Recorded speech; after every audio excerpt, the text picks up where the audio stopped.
Norsworthy and former Memphis Tiger Gabe Kuhn. Welcome in on a Wednesday. It's the January 26, 2022 edition of Sportstime on Sports 56.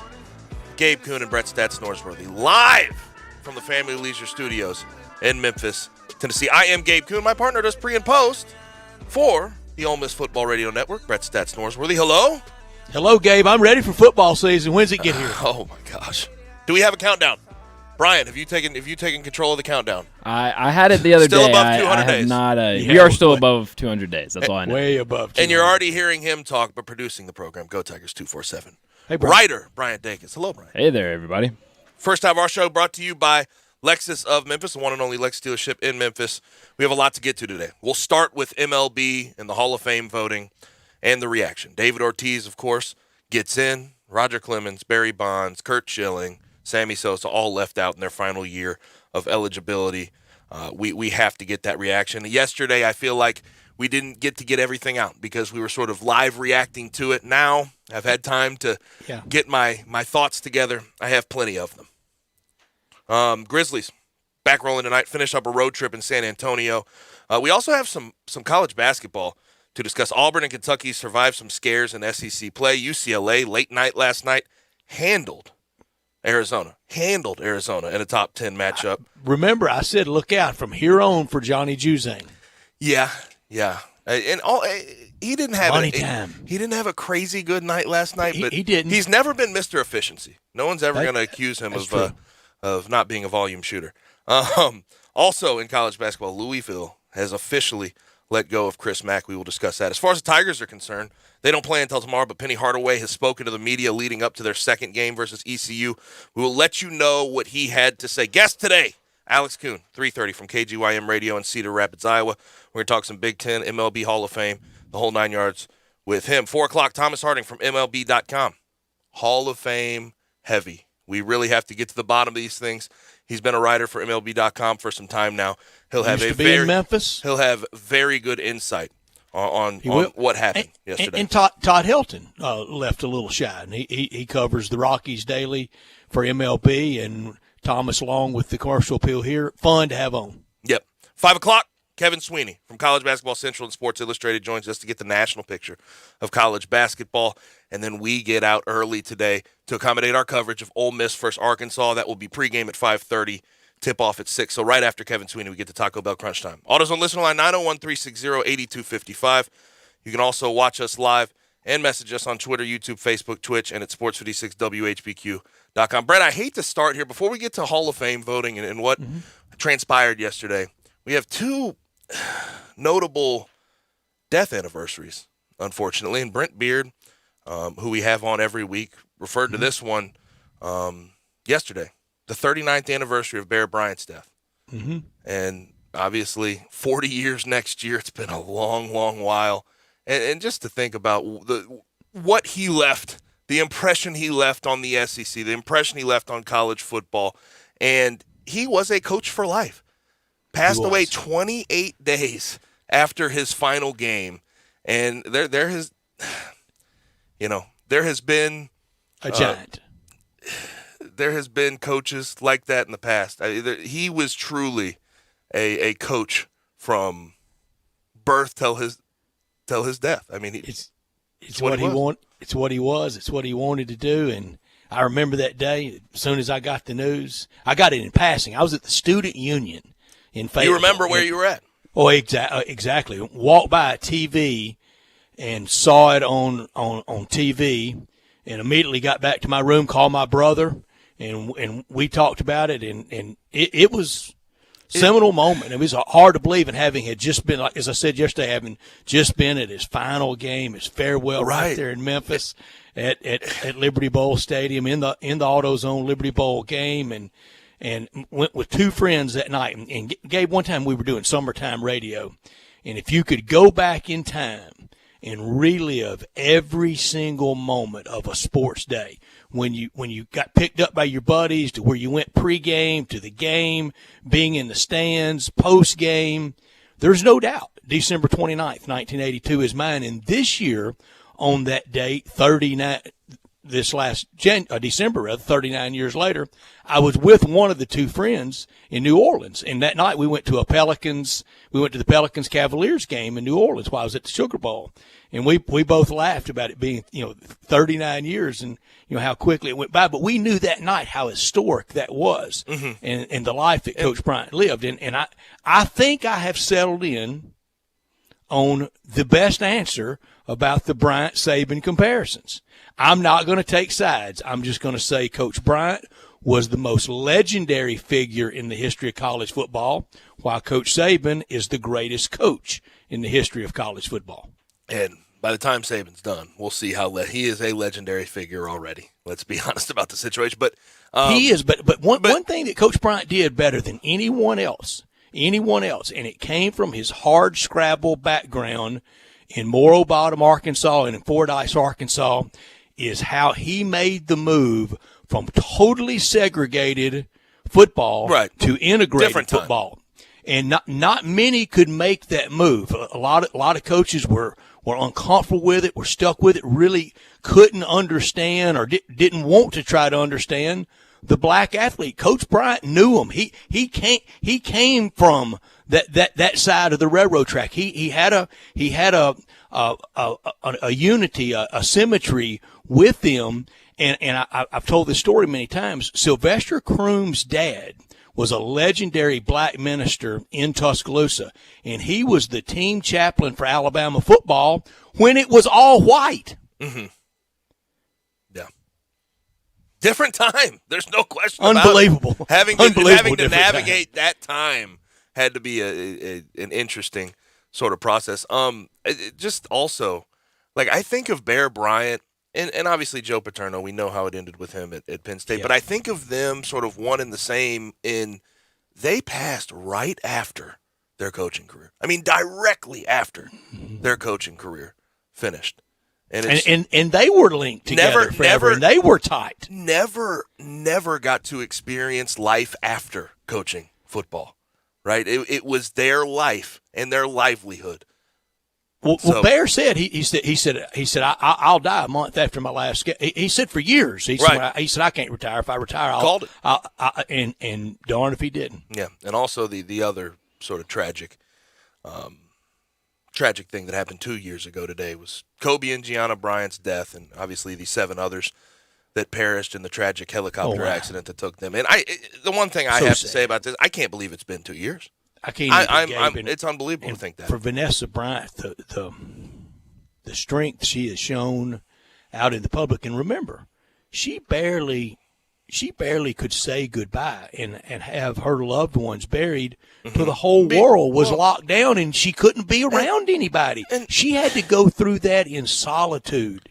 That's it's hard to go through a loss with people around to comfort you, but to that sudden loss, and then nobody could be there for because of COVID. And the disgusting fire department, police department situation where they're taking photos of what was going on, and she's had to deal with litigation because of the death of her daughter and her husband. She's been a tower of strength. I don't know how. I mean, it's really, really hard to put up with what she's had to put up with since that day. In your life following sports, can you think of somebody, a tougher, hard-nosed competitor than Kobe Bean Bryant?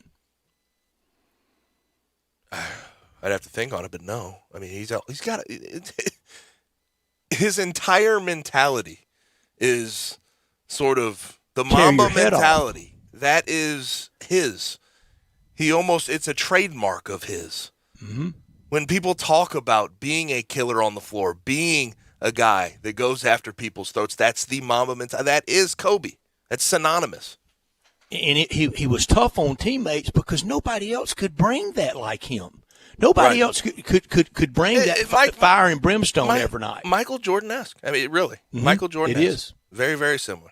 Now, let's move on into David Ortiz getting inducted to the Hall of Fame. He's a first ballot guy. Shout out to David Ortiz. One thing I want to caution from doing is I've seen a lot of people do this whole thing. They're disparaging Big Papi I don't do that to either. make their point. I don't like that. I do agree. I don't care that he was just a DH. I do agree consistency's needed, I understand that when we're talking about MLB Hall of Fame voting, but we need to stop tearing him down to try to build up other people. There's plenty of other examples. See, that's what I'm scared of in the Bryant Saban discussion, because I'm not going to trash either one of them. Now, obviously with Big Papi getting inducted, Barry Bonds left out, Roger Clemens left out, Curt Schilling left out, Sammy Sosa only 18% of the vote. He's clearly left out.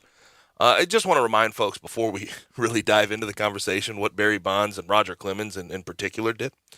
Barry Bonds, two-time batting average leader, 7-time slugging percentage leader, 10-time on-base percentage leader, 7 times won the MVP of the MLB, 4th all-time in WAR, all-time leader in home runs, all-time leader in walks, 8-time Gold Glove. Roger Clemens played 24 years, 354 wins, 7-time Cy Young Award winner, 7-time ERA title, 4-time MLB leader in wins, and he won an MVP as a pitcher.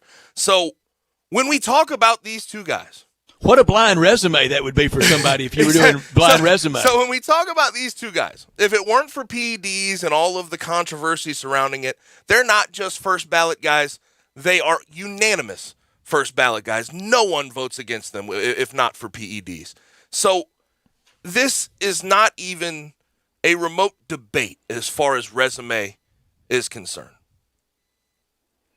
Nope, it's not. But you know what? To the detractors, to a lot of those voters, to a lot of those critics, that retinue, you go with that line item bullet point that you went down for both of them, the answer to every one of those, I don't care. I don't care. Barry Bonds, I don't care. Barry Bonds, let me ask you this. He cheated. Let me ask you this. Is he the best player from a tool standpoint, from what he was able to do on a baseball field? Was he the best player of all time? I think he's the second best player of all time. I think Babe Ruth is first with the pitching statistics separating him from Barry Lamar Bonds. I didn't get to see it a lot, but I got to see him plenty of times come through. I thought Barry Bonds was the best player I've ever seen. And Roger Clemens, you could make an argument he's the best pitcher, pure pitcher of all time. And you talk about even before his later years when he got real big and then the steroids seemed to kick in, he had very good mechanics. He was a phenom. He pitched for 24 years. That doesn't happen, right? And he went from, and he sort of had a transition too, because he started in the late 80s. He was a workhorse for a while, and then they started to taper off the work, and eras. He crossed through 21 eras. in 86. He crossed through eras. And the amount of games he won, 354, that ain't happening again. That will not happen again. It's just because of just I don't know how if we have a 300 pitchers. game winner again. It's how we use pitchers.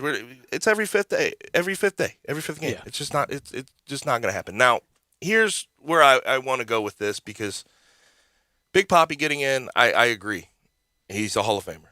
First ballot, I'm kind of interested about. I mean, you could make the case. But here's a fact. A plain up, no doubt fact. In 2003, David Ortiz failed a PED test. Fact. 100% cannot argue it. Mm-hmm. He got in because he's likable. That's the truth of it. He did. He's fun-loving, great nickname. That's it. Big, ebullient personality, and he's been on a campaign since his playing career of niceness. The opposite is Curt Schilling, who's been on a campaign of being a rear end. And Barry Bonds and Roger Clemens, you sort of wonder if they did some type of rehabilitation to their character, where they'd be, because they were playing up a-holes during their career. That should not be the end all be all, though. It just shows you when it comes to MLB Hall of Fame voters and how they decide to vote on such awards, right? They're emotional. They remember what was done to them during their playing career. They don't like them because of that, and they'll never like them because of that. And you don't have to like them to think they're a Hall of Fame player.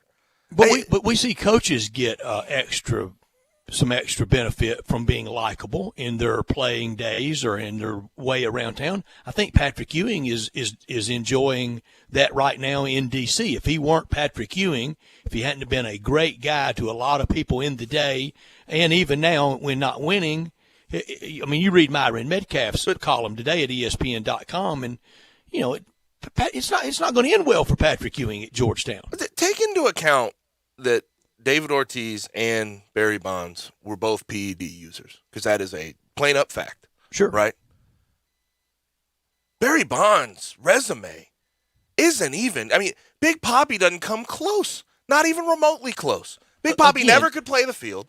He doesn't have near the amount of home runs, and I'm not trying to tear him down. I'm just speaking facts right now. They couldn't hide him in World Series games when he had to play the field in National League ballparks. Did you hear what Dustin Pedroia had to say about it yesterday, who played second base for those Red Sox teams? He said, the reason I liked hanging out with David Ortiz on a baseball diamond is because I had to play first base and second base. Exactly. I had to cover both of them. He had to cover it all. And the other thing, PEDs were are cultural to a certain extent. I would venture to say, we're talking at least over half of the MLB at that time. And that's a rough number. I understand that. But you're talking about a lot of people that were using PEDs. Think about the guys in the minors. That's the other thing people don't really discuss. Everyone's suspect. And in the minors, you had no chance of making it to the majors at that time if you didn't use performance-enhancing drugs. Everyone. You had to shoot the rapids. There were so many people that were doing it. Now, Gabe, you attach blind resume. You attach those numbers you just listed for Barry Bonds to Skip Schumacher, and he's in the Hall of Fame. Well, yeah, it's not no question. To Buddy Biancalana. To Freddie Patek.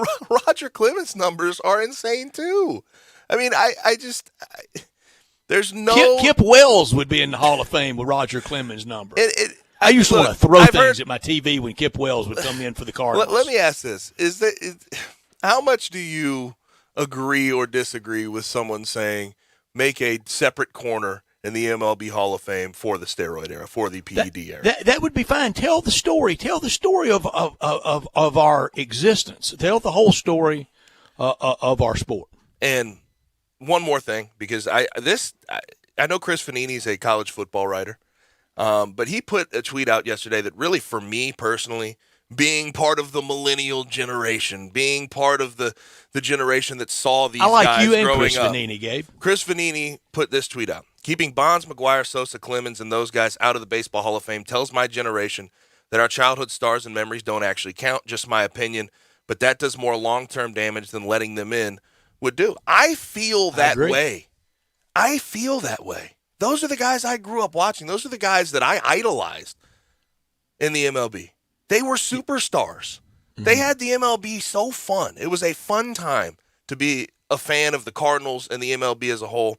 And it feels like it's being negated. Hey, this old man enjoyed that time, too. Yeah, I understood. It just feels like, it's to a certain extent, it's being negated by the amount of controversy in the Hall of Fame voters not recognizing them in the way they should be recognized. We'll talk a lot of Hall of Fame with Alex Kuhn at the bottom of this hour. At the top of the 4 o'clock hour with Thomas Harding from MLB.com. This hour brought to you every day by Lexus of Memphis at 2600 Ridgeway and online at lexusofmemphis.com. Call them at 901-362-8833.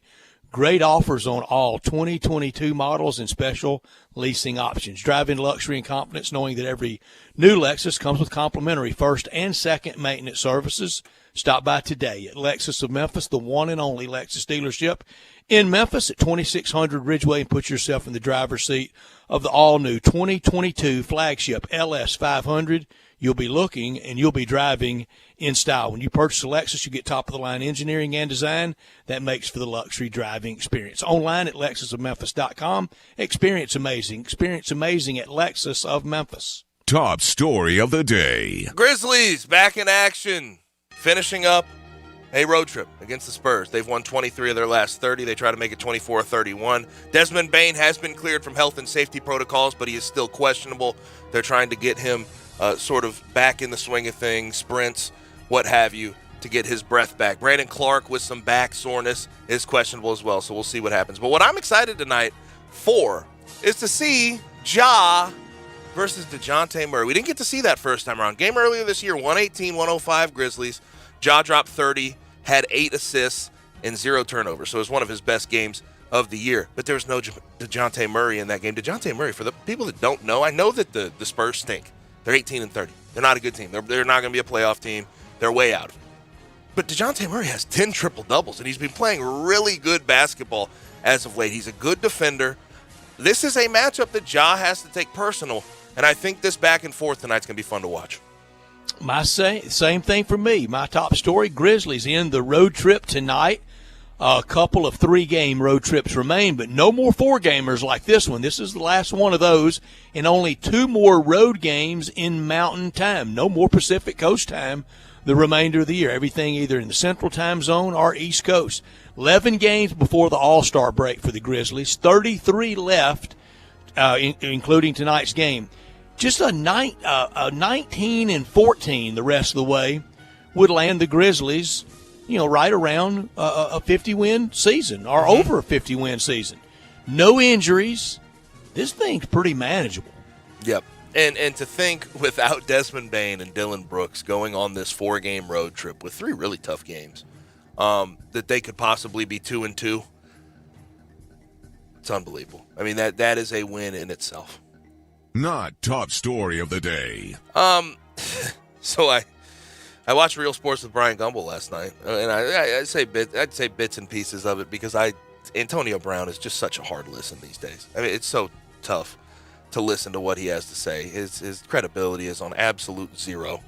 I mean, he can't trust what comes out of his mouth. But what he did say was he was offered $200,000 by the Bucks to get mental treatment. His lawyer, Sean Burston, mentioned on Real Sports also a possible civil lawsuit in the form of defamation for the Bucks claiming Brown had a spontaneous mental health episode.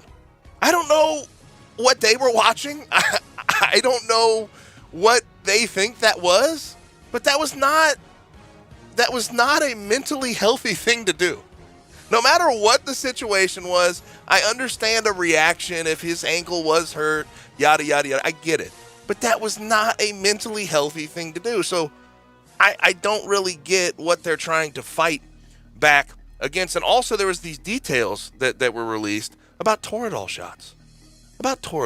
Brett. You know just as well as I know. How relevant is that? Yes, it shows that you're going through some pain pregame and you have to get some pain management to go through a game. But is that supposed to be some indictment versus the Bucks? It's as common as 32 out of 32 NFL teams use it. 130 out of 130 FBS football teams use it. It shows you have pain. It doesn't prove injury. And I can tell you from my experience, I have a lot of experience with Toradol. My sophomore year of college, I had 2 high ankle sprains that I had to play on. I wanted to play through them. So I had to get Toradol shots every game. And guess what you have to do? You have to sign out, and you have to say, I took this. This is my consent. They tell you beforehand, especially in this day and age, they tell you beforehand, what the side effects, what could go wrong, the whole 9 yards. And you have to sign it out, and you have to give them your permission to use a shot of Toradol. So I didn't really see much from AB's side that leads me to believe he has a chance in any type of litigation toward the Bucks. I was hurting so bad at Texas A&M a few years ago, I begged the team doctor to give me one. He said, I can't. You're not on the approved list. He said, by the way, you can't. He said, we can't just go shooting whatever we want to do. It's an NSAID. It's a non-steroidal anti-inflammatory. That's what it is. So it's basically a upgraded version of ibuprofen is what Toradol is. Now, used in volume, used a lot, it could hurt you. It could hurt your liver. But same with ibuprofen. Same thing. Too many M&Ms. Same thing. my not top story tonight in Oxford. We got the game. The Razorbacks in Oxford on a 4-game winning streak after starting SEC play 0-3. It used to be a Razorback takeover in Oxford. More the Tad Pad thing and more when Arkansas first came into the SEC and more of a weekend thing than on a Wednesday night. But still be interesting to see how many Razorback fans go to Oxford tonight. Last year, Arkansas to the Elite Eight. And this year, I don't know if they're going back to the Elite Eight. Probably not. But they still have Auburn, Kentucky, and Tennessee at home at Bud Walton Arena. And they could improve their net. Today, I think they are 52 on their net. You beat Auburn, Kentucky, and Tennessee at home, that improves your net about 35 spots. Yeah, they're trending in the right direction. There's no question about it. That'll do it for our top and our not top story of the day. When we come back on the other side, we talk MLB Hall of Fame. We talk some college basketball, some Big Ten with Alex Kuhn from KGYM Radio in Cedar Rapids. My brother, actually, by the way. We have the same last name. If you were wondering, I didn't know. I was going to ask. We are related. Yeah. Same one. Yes. Bill Bender was surprised, wasn't he? Yeah, he was. When he found out, he goes, "Your show in Memphis." Yeah. I had no idea. Well, how many KUHN? How many Coons? There's actually John Coon. There's a from the commissioner of baseball. There's a girl on Yes, Twitter who her last name's Coon, and A she girl does on sports. Twitter. I don't know her first name. She does sports. I don't know exactly what she Paige. does. Is it Yes, Paige? yes, Paige yes. Coon, Yeah. There's not many of us. I was going to ask if you were related to her. Yeah. Wouldn't that be wild? I'm not. But there's But not you many are of us. related to Alex, so that nobody gets it confused. Not Paige, but Alex. Okay. Yes. That's it. And we'll come back on the other side and talk to Alex right here on Sports 56 98.5. You have opinions? What do you hear? What do you say? We want to hear them. Call or text us on the AutoZone listener line at 360-8255. That's the AutoZone listener line at 901-360-8255.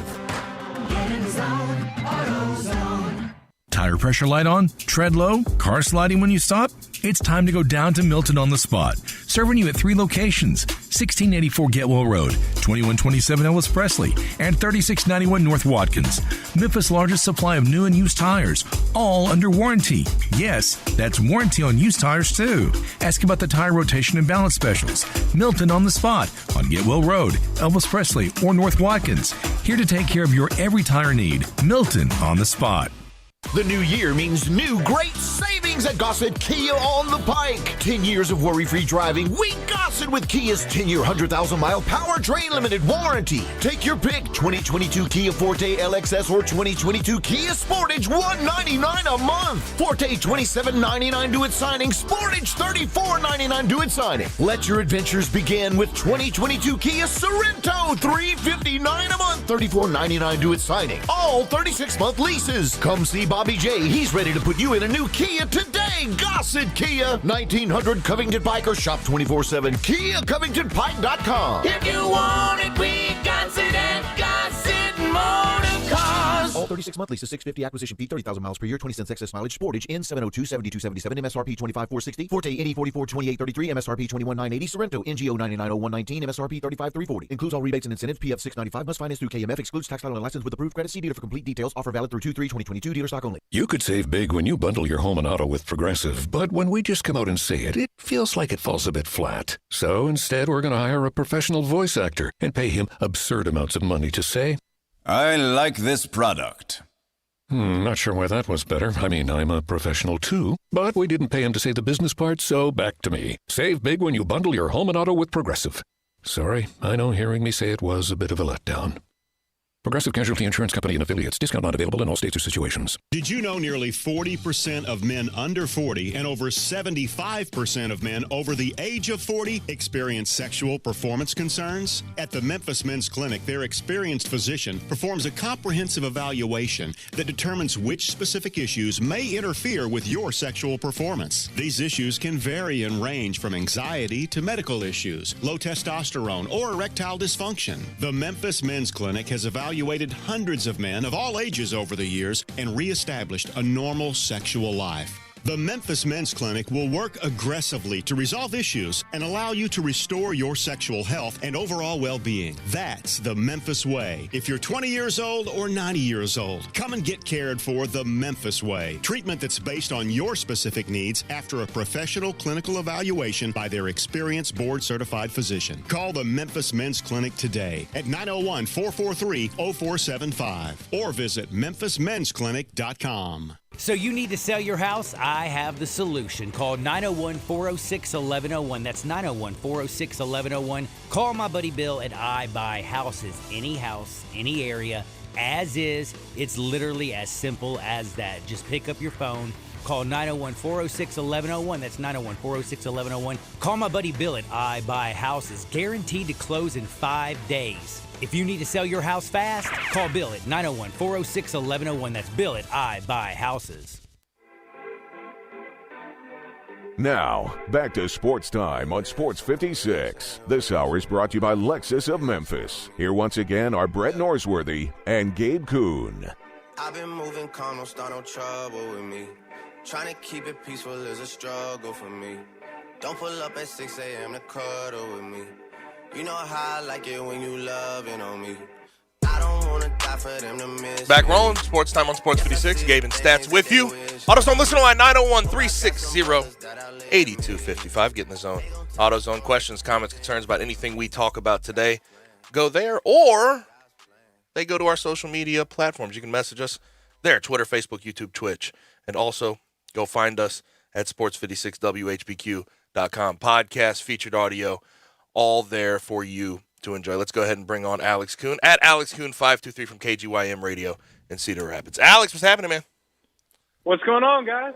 Nothing much. Nothing much. We just got done discussing how emotional MLB Hall of Fame voters are. I know me and you had this long discussion last night. And the one thing that I brought up at the end of the segment that really sort of bothers me is, Alex, how many games did we go to in Pac Bell, AT&T Park? It's now Oracle Park in San Fran, to see Barry Bonds, to see Sammy Sosa. We got to see Sammy Sosa hit a opposite field home run into McCovey Cove. We got to see it all.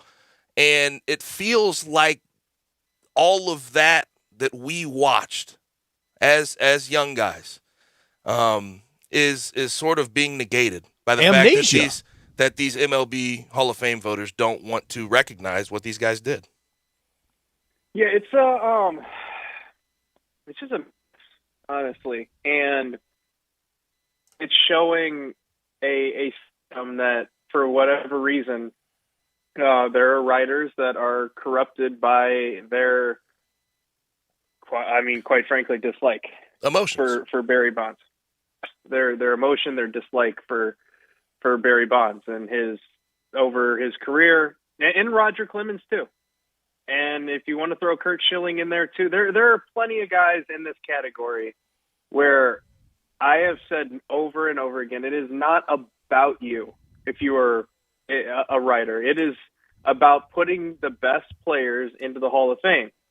And if there was some level of consistency where every player suspected of steroid use, every player who tested positive for steroids, whatever the case is, if he came out and said, these are our guidelines and we're going to follow them, and there was consistency, I don't think we're having this discussion. But the day that Bud Selig got inducted into the Hall of Fame, the day that Tony La Russa got inducted into the Hall of Fame, guys that were around during the steroid era. Recipients of.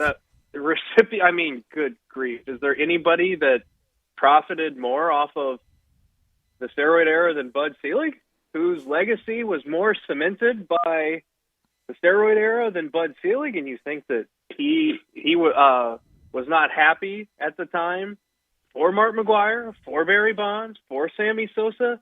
They saved the sport at the time. And at the time it was in an era where it was so rampant and so widespread that the Hall of Fame,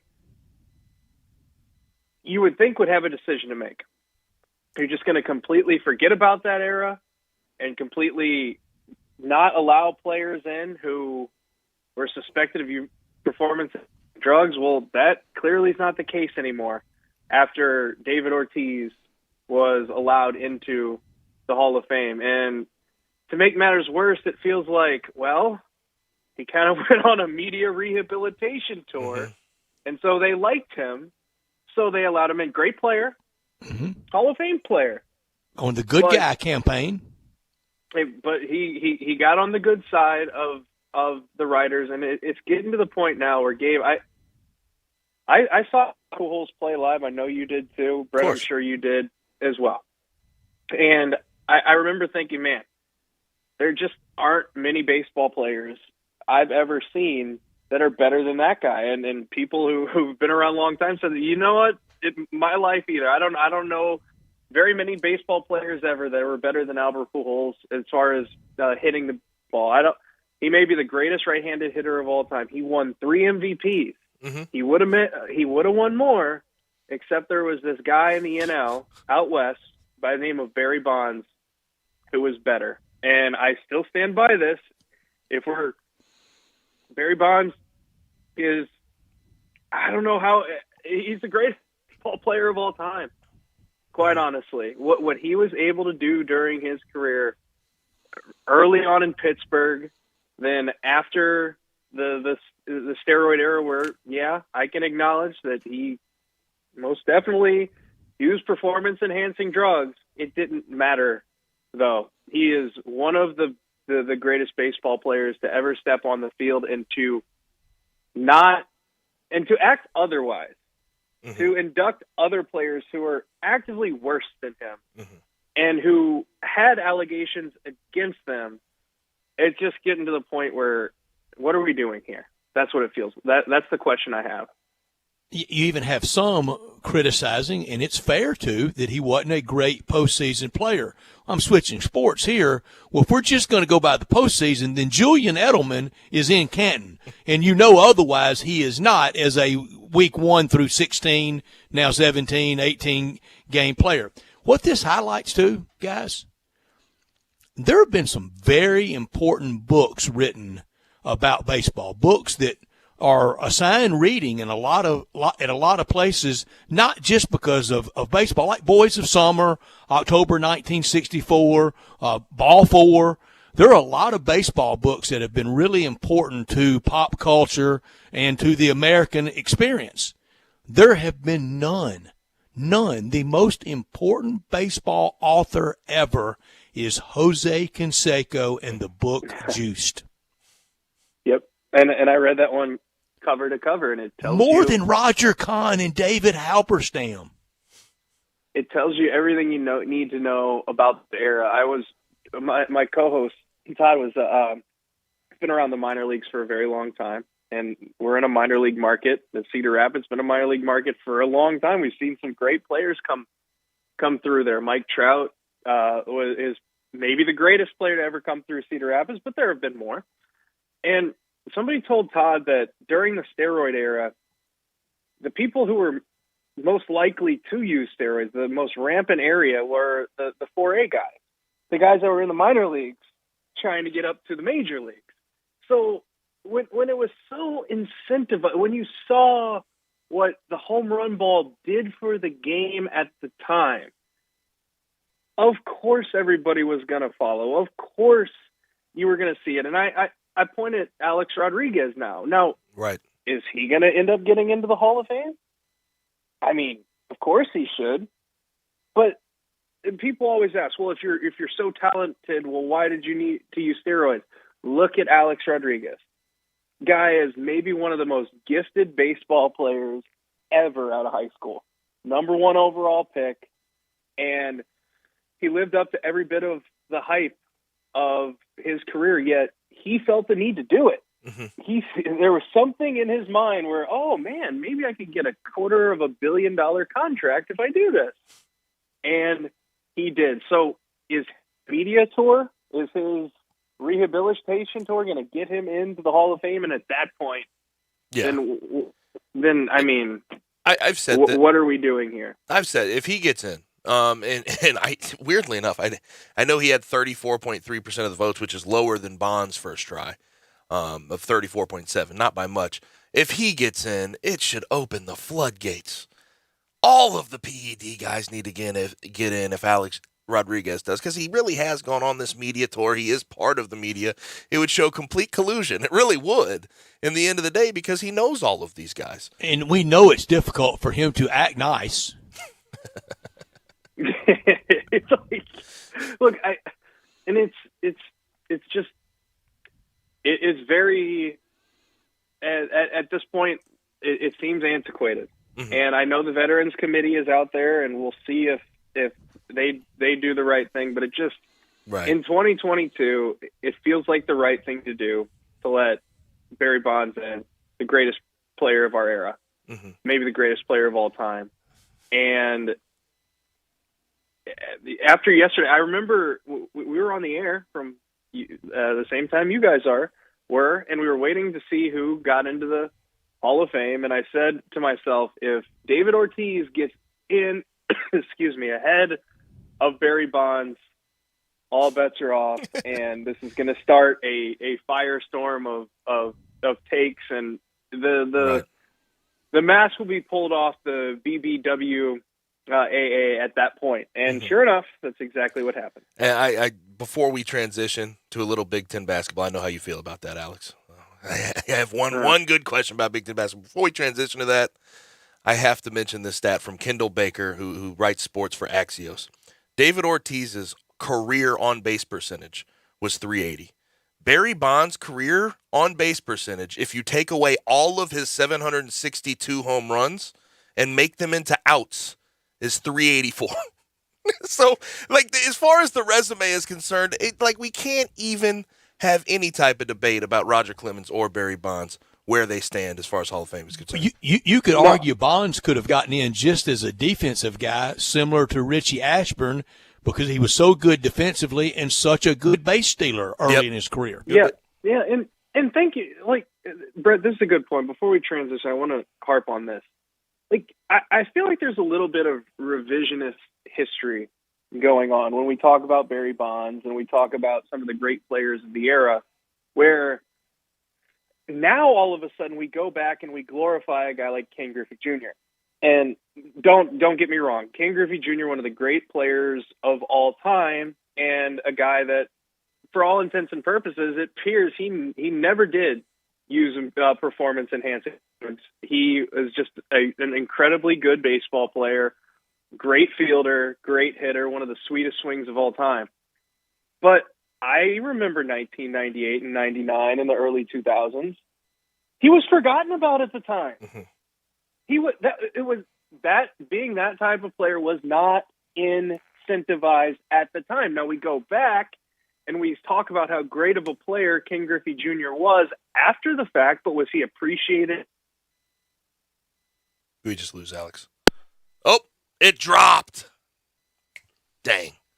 But the point he's making, I think, is a relevant one. Mm-hmm. And also, you got to remember, Griffey had to get traded to the hometown Reds for people to kind of remember him. And also, the other thing that really sort of rings true for me is, why do we view steroids the way we do when it comes to the MLB, as if they are the only thing that made these guys good at baseball? When we talk about the NFL, when we talk about other sports and them doping and using steroids, it's never that conversation. In the NFL, we just move past it. Julian Edelman was a Super Bowl MVP immediately following his steroid bust. The late 70s Steelers, the Steel Curtain Steelers, that was the first cover of Sports Illustrated about rampant steroid use. I can never understand what the thought process is behind it. We continue to view it in this way as if everybody who did steroids at that time was only good because of steroids, and that's just not true at all. Barry Bonds was so unbelievable even before he was hit. He had 40 home run seasons before he got all swole up and his head swole up. He was stealing bases. He was playing the field. He was doing everything at a high level, slugging, on base percentage. Winning. in LCS with Pittsburgh. It is a frustrating thing. Now, I think we're good on Alex. We have to get to a break anyway. But I did want to ask him about who is the one shining moment team in the Big Ten. It's the exact question. Because this year in the Big Ten feels like last year in the Big Ten. It feels like a lot of years of the Big Ten, really since 2000.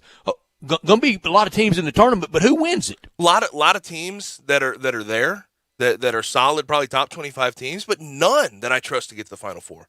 None. And copy paste. That's exactly what I was going to bring up with them. My one big. I love Purdue. I like Purdue, but Purdue has shown some inconsistencies. Purdue has shown that. But they got a guy they can throw it to that can win a game for you in the tournament. Yes, but losing to Rutgers, losing to Wisconsin at home. It just doesn't do it for me. It leads me to believe, especially in a tournament format, at some point they'll slip up, and I don't know if it'll be before or in the Final Four. I don't know if they'll have a chance to get to that point. I would say Purdue's my favorite team. Ohio State, Michigan State, Wisconsin, Illinois, all relatively boring. I know Illinois got a big win last night against Michigan State, so that was big. But the Big Ten seems very similar to the way it was last year. And other than Auburn, I think that you could say the same things about the SEC. Other than Auburn, maybe Kentucky. We'll see. In Kentucky, I know went to OT. But Cal has a way of always blowing it. We'll discuss a lot more college basketball later because there were some SEC sort of matchups that I want to get to. But we're going to go ahead and get to a break. When we come back, I want to talk a little bit of Tigers. Tigers take on ECU tomorrow. And Penny Hardaway has made some comments, talked about injuries. We will discuss that when we come back on Sports 56 98.5. Sports 56 Happy Hour with Johnny Radio, presented by Tito's Vodka, from 11 to 1 every weekday on Sports 56 and 98.5 FM. I was getting my coffee today, Jose, and I heard there's a new way to get our jobs done at a price we want to pay for them. Grow profits and find new workers. Sure, boss. I downloaded the ZipCat construction app, Jose. Used the work icon, created the job description, and priced it. Yes, boss. Another contractor will buy it, and we got 3 days to accept and mutually approve the job, Jose. Sure thing. New concept. No more estimates. We control our price with ZipCat. Contractors, plumbers, electricians, etc. Find jobs listed with ZipCat. That's ZIPCAT. Download the ZipCat app now for free on the App Store and Google Play. ZipCat app, the best tool in your toolbox.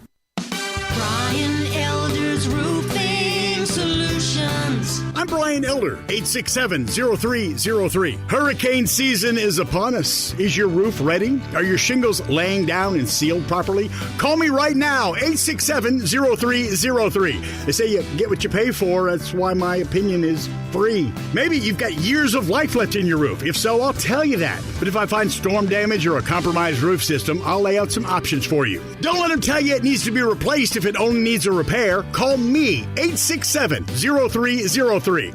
Has your insurance company already seen it and rejected your claim? Maybe they're correct. Most of the time, they're not. They do tend to become more reasonable once I get involved, though. 867-0303. I'll measure your roof from outer space or BrianElderRoofing.com. Call 867-0303. Brian Elder's Roofing Solutions. The new year means the Start Something New sales event is on, so get ready at Gossett Chrysler Jeep Dodge Ram Fiat on the Pike. 2021 Jeep Renegade Latitude, $339 a month or $26,250. And get ready for adventure in 2021 Jeep Cherokee Latitude, $429 a month. Get Stone Cold Strength in 2021 Dodge Charger XST at $459 a month. And the Muscle Masterpiece 2021 Dodge Challenger GT, $488 a month. Trade up and we'll give you more for your ride at Gossett Chrysler Jeep Dodge Ram Fiat. So drive past the rest and come to the master shop online, GossettMotorCars.net. If you want it, we got it at Gossett Motor Cars. All 75 months, 3.99 APR. Must finance with Chrysler Capital, $3,500 down. Renegade MPN 27,951, MSRP 28,5. Cherokee MD 235,765, MSRP 32,090. Charger XSD MH 659,742, MSRP 35,385. Challenger GT MH 66,5256, MSRP 37,475. Includes all rebates and incentives. PF 695. Excludes tax title and license with approved credit. See dealer for complete details. Offer valid through 2/3/2022 with approved credit. Dealer stock only. Get in the swing of things. Grab your friends, your clients, your employees, and go enjoy everything you love about Topgolf in a luxury suite while at Memphis' only Topgolf Swing Suite at Erling Jensen's Small Bites. Topgolf Swing Suite is an immersive social experience offering guests a luxury private lounge to enjoy Erling Jensen's extraordinary food and beverage service, all while playing a selection of games in a one-of-a-kind simulation day. Topgolf Swing Suites are great for work outings, celebrations, or just getting together. It's fun for the whole family. It's fun for golfers and non-golfers alike. They have more than just golf. They have soccer, baseball, zombie dodgeball, football, and more. Located at 5069 Sainterland, adjacent to the Doubletree East Memphis. Check us out at SwingSuiteMemphis.com or call us at 901-58-SWING. Again, that's 901-58-SWING at Memphis' only Topgolf Swing Suite at Erling Jensen's Small Bites. Book your suite today.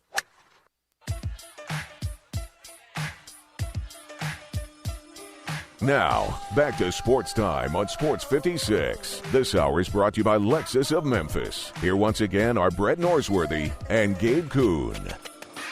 So Penny Hardaway did meet with the media this morning. Before we get to that, I want to get to a couple of texts. 901-360-8255 on the Hall of Fame in the MLB. Somebody says, regarding Hall of Fame voters, there's a quote from the late Bill Veeck regarding one Hall of Fame member. Grover Cleveland Alexander Drunk was a better pitcher than Grover Cleveland Alexander sober from CJ in Midtown. Paul says Hall of Fame voters for NFL, MLB, NBA, etc. Bill Veeck knew a good drunk, too. Should have to vote on blind resumes. No names attached. That would solve the problem. I love it. Blind resume. Why is this in front of me?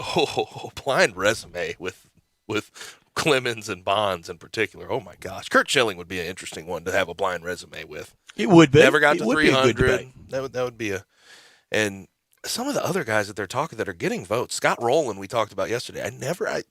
Big Cardinal fans right here, me and you, and never in my Cardinal fandom. I appreciate him. He was a good player, very good player. Yeah. Never thought he was a Hall of Famer. Never did. I appreciated Tommy Hurr. He's not a Hall of Famer. Someone says, regardless of steroids, you have to have exceptional eye-hand coordination to hit the baseball. And in Barry Bonds' exceptional.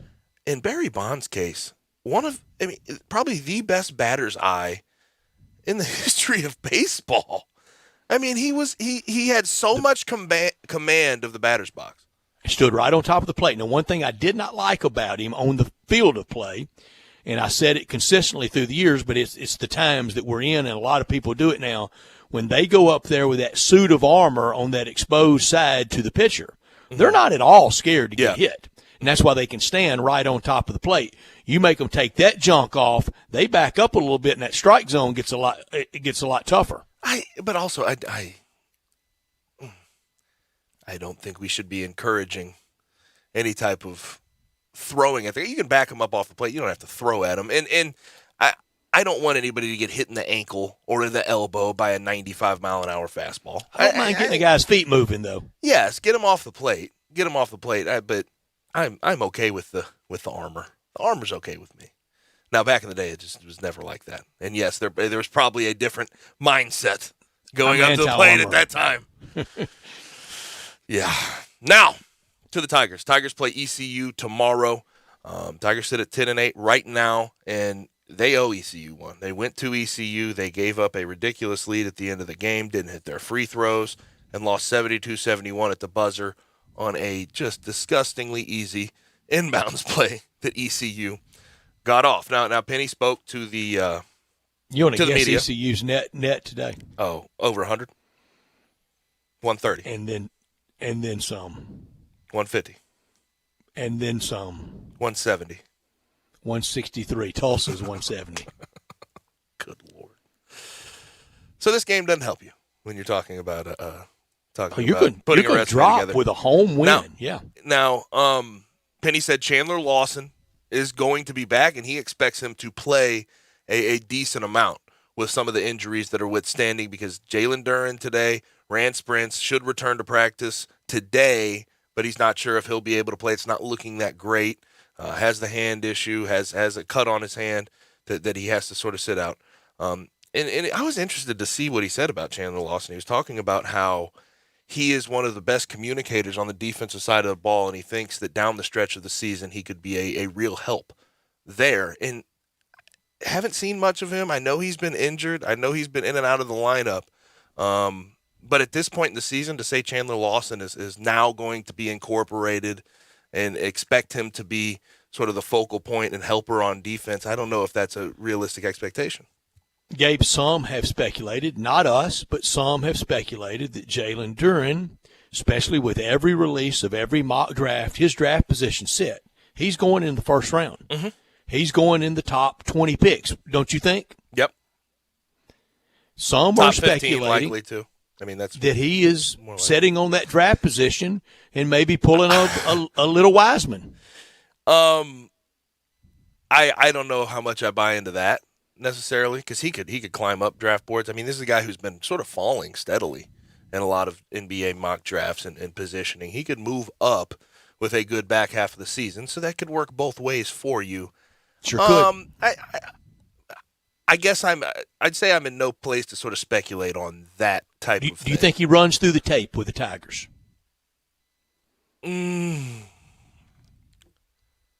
Oh, gosh. I'll say yes. The next few games are critical. I'll say yes for now. For now, I'll say yes. I'm with you. I'm yes for now. If you get a bunch of losses, if you string some losses together against some bad teams, you never know. Let me see what February 20th looks like when they go to SMU. But then the question for me then would be, if he does sort of sit out, and what I don't know, with his level of talent, it's never going to be an amazing drop from grace. But like, how much do NBA scouts take that into account? Do they look at that in a negative light? Yeah, more than he wants them to. And I bring this up. I hope it doesn't happen. I hope he goes strong through the tape and it all finishes well and the Tigers get on a roll. I hope that's the case.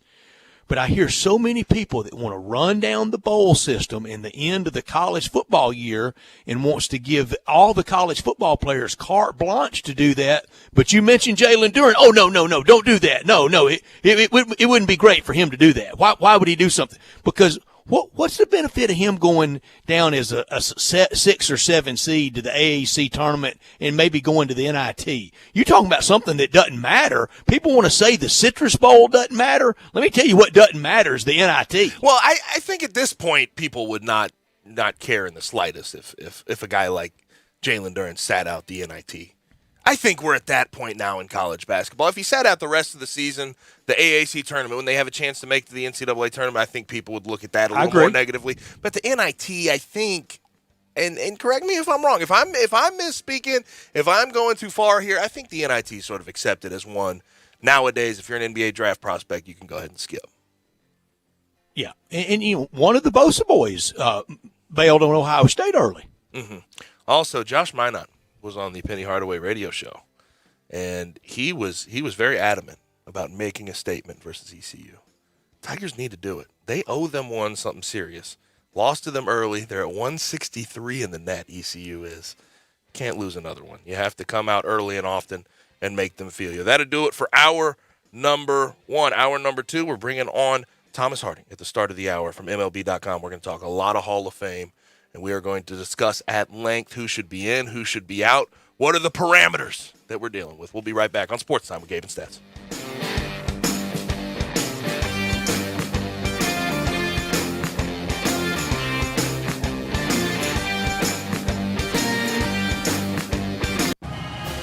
Memphis basketball fans, your Tigers play host to East Carolina at home on January 27th at FedEx Forum. Game time is slotted for 8 p.m. This will be our blackout game. Fans are encouraged to wear black. The first 1,000 students at the game will get a special Memphis Ambush Student Section blackout shirt. Speed painter Jessica Haas will be the halftime entertainment. That's January 27th at 8 p.m. Sponsored by Memphis Paints. For tickets, call 901-678-2331 or visit GoTigersGoTix.com today. Hi, I'm Troy Fivesh, owner of Fivesh Roofing. Sunday, today and today only. And for the first 50 callers. These are things you will never hear me say in my ads. Because if you're honest, sincere, and knowledgeable, you don't need fast-talking, high-energy, gimmick-promising advertising to get someone's attention. Speaking of that, how do you think companies can offer huge rebates and giveaways when you use their services or products? By overcharging you in the first place, that's how. 5S Roofing doesn't operate that way. It's misleading and dishonest. When I provide a customer with the best products and the best service, and I do it for a fair price, why would I need gimmicks? Best products, best warranties, and the best service possible. That's all we offer. Well, that and financing. 5S Roofing, proud partner of the Memphis Tigers and the official roofer of the Tigers home team. 5S Roofing, fair, honest, and ethical. 367-0050 or memphisroofer.com. 367-0050 or memphisroofer.com. 5S Roofing, it's what we do. We're here for you. Whether it's Miramichi, Cherokee, Galloway, or any of the numerous courses around town, you'll find me, Sheldon Rosengarten, with Mark's Bensdorf Realtors, stinking up the course, because I've been known as the worst golfer in town. But along with that tag, people often say that when it comes to selling homes, when you want the job done, call Sheldon. Yes, I spend most of my time making sure my clients get the absolute best and most successful strategic marketing program. Darn it, I hate hitting triple bogeys, but I'd rather be making my clients more for their homes quicker. And who else is going to tell you that if you're thinking of selling, talk to 2 to 3 real estate brokers, but make sure that Sheldon is one of them. Remember this, write it down. You can reach me, Sheldon Rosengarten, at memphisrelocate.com or 4830546. That's memphisrelocate.com or 4830546. Do it now. Gossett Mitsubishi on the Pike is where you'll find the most bang for your buck. Take your pick with adventure-ready 2022 Mitsubishi Outlander Sport or highest safety-rated 2022 Eclipse Cross. Ready to ride at $349 a month. And this is not a lease. You own it. Want 31 mpg highway in your SUV? We Gossett with 2022 Mitsubishi Outlander. Now $398 a month. Plus, at Gossett Mitsubishi, you always get our stellar 10-year, 100,000-mile powertrain limited warranty. So for our best deal, look no further than Gossett Mitsubishi, 1870 Covington Pike, or shop online at memphismitsubishi.com. If you want it, we got it at Gossett Motor Cars. All 72 months at 2.9 APR, 3,000 down, 500 loyalty rebate, 500 military rebate, Sport NU 001422, MSRP 27010, Cross NZO 49092, MSRP 27,000, Outlander NZO 53093, MSRP 29615, includes all rebates and incentives, PF 695, excludes tax title and license with approved credit. See dealer for complete details. Offer valid through 1/31/2022. Dealer stock only. Simple, smooth, and every sip as easy as the last. Tito's handmade vodka tastes just as good with tap water as it does with your favorite mixer. Back in the day, Tito distilled, hand bottled, taste tested, sent to a few friends, then taste tested again to give you the finest juice around. No frills, no flavors, no fancy labels, just the good stuff. Just Tito's. For recipes, videos, and more, visit Tito'sVodka.com. Distilled and bottled in Austin, Texas, 40% alcohol by volume, namely 80 proof, crafted to be savored responsibly. We are Sports 56 WHBQ Memphis and W253DF Memphis, Flynn Broadcasting Stations. Now back to Sports Time on Sports 56. Here once again are Brett Norsworthy and Gabe Kuhn.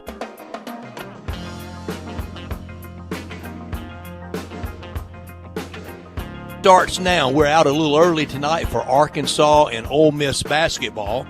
So we'll be out about 5:30 for pregame for that 6 o'clock tip-off down in Oxford between the Razorbacks and the Rebels. Yesterday, Hall of Fame voting revealed. And to talk about that with us from MLB.com, he covers the Colorado Rockies, has since 2000, and has been with Major League Baseball.com, MLB.com since 2002, and a proud Commercial Appeal alum. Thomas Harding joins us now, and it's great to always have Thomas on and hear his voice. Thomas, Happy New Year. Hey, Thomas. Hey, Happy New Year. How's everybody back in Memphis? It's going well, Thomas. All quiet on the Tiger front. I know you haven't seen any national news about any coaching eruptions, have you? Oh, no. The press conferences in Memphis, I'm sure they're just calm and boring as White House briefings these days, I'm sure. Now, Thomas, when you covered the preps, and you were the preps guy extraordinaire at the Commercial Appeal, as Dave Woloshin once dubbed you, the prince of the preps, did you cover Anthony Hardaway in high school? Yes, I did. I got to Memphis in the summer of '88, and that was his junior year. And probably for a city the size of Memphis, one of the greatest graduating classes when he came out the next year. I mean, you're talking about him, Corey Beck, Dwight Alexander. Who else played in the NBA? Terry Dickerson, right, from I think Millington. I think Marcus Brown of West Memphis. You even had guys like Elmer Martin. Remember him? And you mentioned Corey Beck. Ron Hury was just a little bit before those guys. Elliot Perry. Yeah, they were a little bit before, yes. They were just a little before. So, Thomas, why we have you with us? Let's talk about that. We were all stunned. We've really never seen that explosive side of Penny Hardaway back to his playing days. You know, when he played, he could control so many things. Now when you're a coach, you're kind of at the mercy of 18, 19, and 20-year-olds. Were you shocked when you saw that running as a national story, having known him since 15 or 16? I was a little surprised that I think the language, I know that he came back and apologized the next day. I mean, this is a very competitive fellow. I mean, but he is so quiet that I think people didn't know how competitive he was. So seeing that happen, I was surprised that he let that happen in public. But having watched him and having known him since his teenage days, that competitive side does not surprise me at all. Yeah, and you know, everybody's got a tipping point, and the fuse got lit, and he had an explosion. He did apologize. Thomas, I think when people apologize, especially when they have a track record of not being combustible, of not being volatile, of having not shown that time again, this is not the first time he's ever asked, or this is the first time he's had to ask for an apology. If it was over and over repetitive and always coming back with mea culpa, I'm sorry, I would be a little slower to accept. But since this appears to have been a one-off, why can't people accept? Well, I'll tell you what, I've watched coaches at all levels, from high school, college, professional, and sometimes they forget and make mistakes, and sometimes it's not quite a mistake. Your audience is the public. Your audience is the media. But the audience you care most about are the players in that dressing room. Mm-hmm. Now, so a lot of times when you see an eruption like that, my mind goes to, okay, what message is he using all this to send to the players in his dressing room? Mm-hmm. So, in other words, hey, we lost this game. There are reasons we lost. We do have young guys. We had certain guys that were not available. But what if part of Penny Hardaway's thought process, and I'm not in his mind, and I haven't called him in a long time, so I don't know this. Right. But what if he is thinking? I can't let these guys believe the standard has been lowered because we have some guys out. So that's something that I look at in this. I know from a media perspective, it's all about us. You know, I mean, we've got jobs to do. We want this to happen, and we want to have quotes or whatever. And from the fans, sometimes the fans want their pound of flesh there, and you know, so that's what they're doing. But you go back to the coaching, it's like, okay, what is he actually saying? I've had people who are very successful at all levels of coaching who will say that sometimes in the press conference, whatever question they're being asked or whatever answer they give or whatever tone they're using, they're thinking about the audience in their dressing room. Mm-hmm. And look, he's a human being. If he gets a line of questioning he doesn't like, it's bound to happen, especially when you're in a low point like that. I understand he apologized. But are you surprised that he was surprised that the media and the criticism is coming with this? You've seen Memphis Tiger basketball. You've seen how it's covered around here. I've seen it, yeah. I can't imagine he's surprised by it. That's why sometimes I wonder exactly if the audience wasn't the general audience out there. Also, a lot of times in those press conferences, you get questions that don't really have answers. Mm-hmm. Like, for example, you lose a game, and he's not the first team in the history of basketball to lose a game, so are you embarrassed? Yeah. Sometimes that'll set somebody off. Or can you think you get it done? You know, hey, if I signed the contract and I got that much money, I must believe I can get it done. So a couple of the questions, I would think that he probably would step back and say, hold on a second, I don't need to answer this, or I don't need to let go of my feelings about this question. If I think this is a bad question, there is a way to answer it. And I think part of that is some inexperience here. Because if you go back and you look at some of the coaches in the history of sport, that even some that are well-renowned, I think earlier in their careers, they will say something that maybe 10 years down the road, even 5 years down the road, they'll answer the question differently. Mm-hmm. Thomas, I promise you, we're going to get to Hall of Fame voting talk, but I got to ask you this. Oh, well, I had some fun with this. Okay, yeah. I'm not there. I'll tell you what, Memphis basketball is a pressure cooker like very few other things. Yeah, like a pro Memphis, job. Tennessee. It's like a pro job. It's something like a pro job, only it's more emotional. And and the market of Memphis, it's pretty combustible. Yep.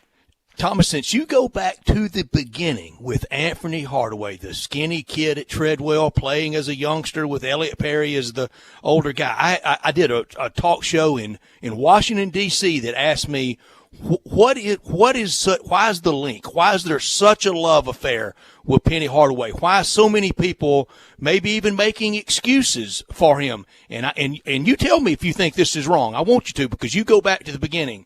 My answer was because so many people still adore him for staying at home and playing for the hometown Tigers and saying no to Nolan Richardson and the Razorbacks that Nolan Richardson said at the time if he signs Penny Hardaway, he wins at least one more with him. Do you think that's accurate? Well, I think that's partly accurate, but I think it all goes down to when I moved to Memphis, it took me a while to kind of become a Memphian.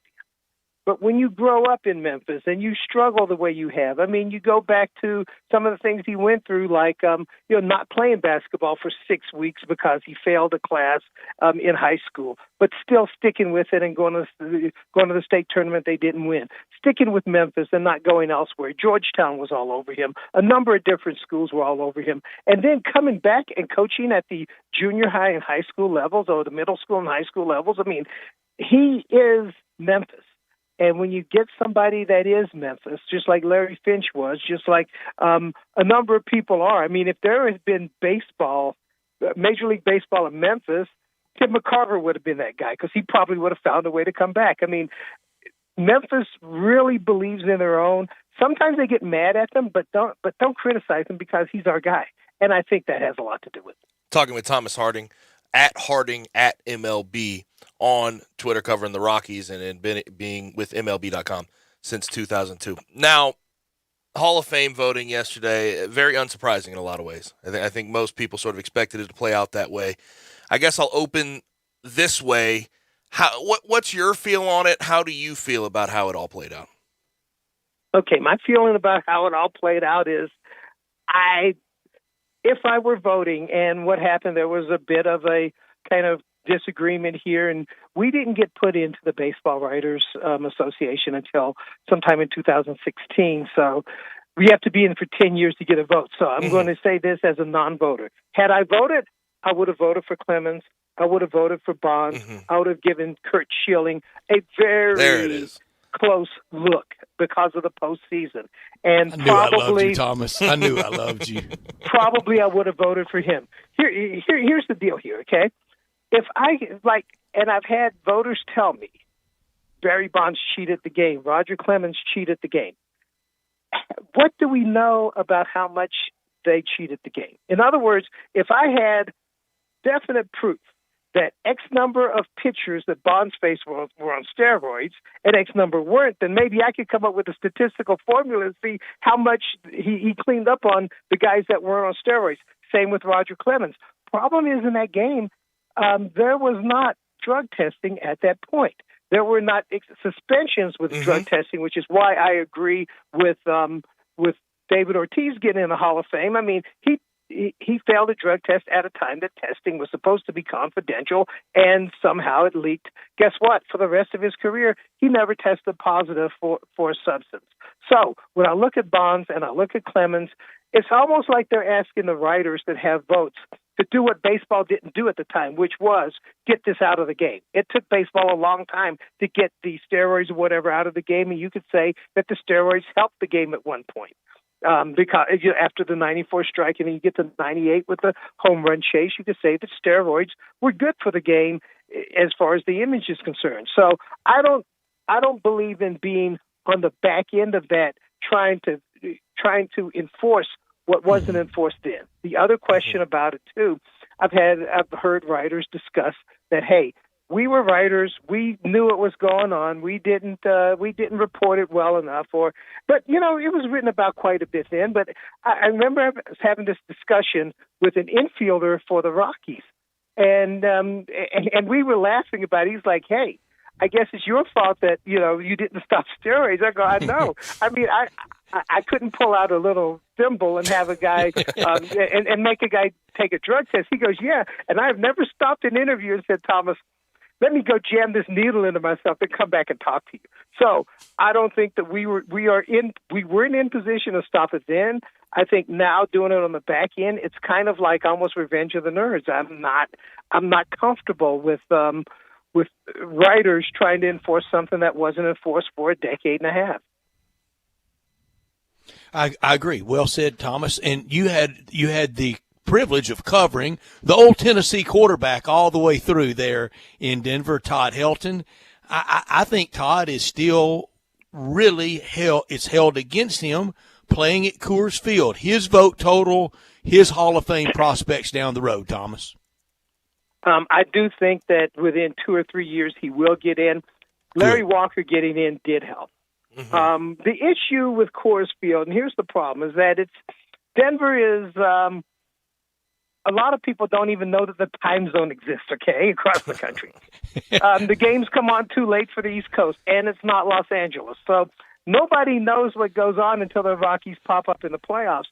But there are some things about Denver that I think a lot of the smarter and newer analytics are trying to get a handle on it. I don't think they have the handle on it yet. Yes, Denver enhances you offensively.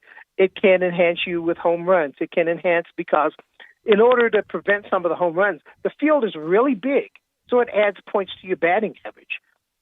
But what happens is every time you go on the road, and you go on the road 16, 20 times a year, you are playing in a completely different environment. The pitches break completely differently. So you are going back and forth between two completely different climates. So it's not like you play baseball in Denver, then you go play normal baseball. You don't have normal baseball anywhere because of the way it works. And I think if there were 8, 10, 15 guys that were Hall of Fame worthy as far as their career numbers, you could say, hey, Coors Field has inflated so many people. But this team is in its 29th year. I think it's getting close. I think next year may be the 30th year or something. I don't count very well. I can't remember. Yeah. But at some point, they're going to get to 30 years. We're talking about two guys here. Right. Two guys, Larry Walker, who played most of his career in Denver, not all of it, but Todd Helton played all of his career in Denver. And from some of the other sports, some of the different wear and tear on your body. There's a reason why people train distance run. They train here and then go run elsewhere in the Olympics or whatever because of the way it changes the way you process things. But in baseball, you're going back and forth all the time. You're playing 162 games. So I think for someone to kind of survive some of that and deal with the difference in the way, especially breaking pitches break on the road versus at home, and do that constantly and have Hall of Fame numbers. I mean, we're talking about a guy here who I'd put out there on one of the systems that kind of rates Hall of Fame worthiness. He is, of the guys who aren't in the Hall of Fame, he's second only to Rafael Palmeiro, who had steroids hanging over him.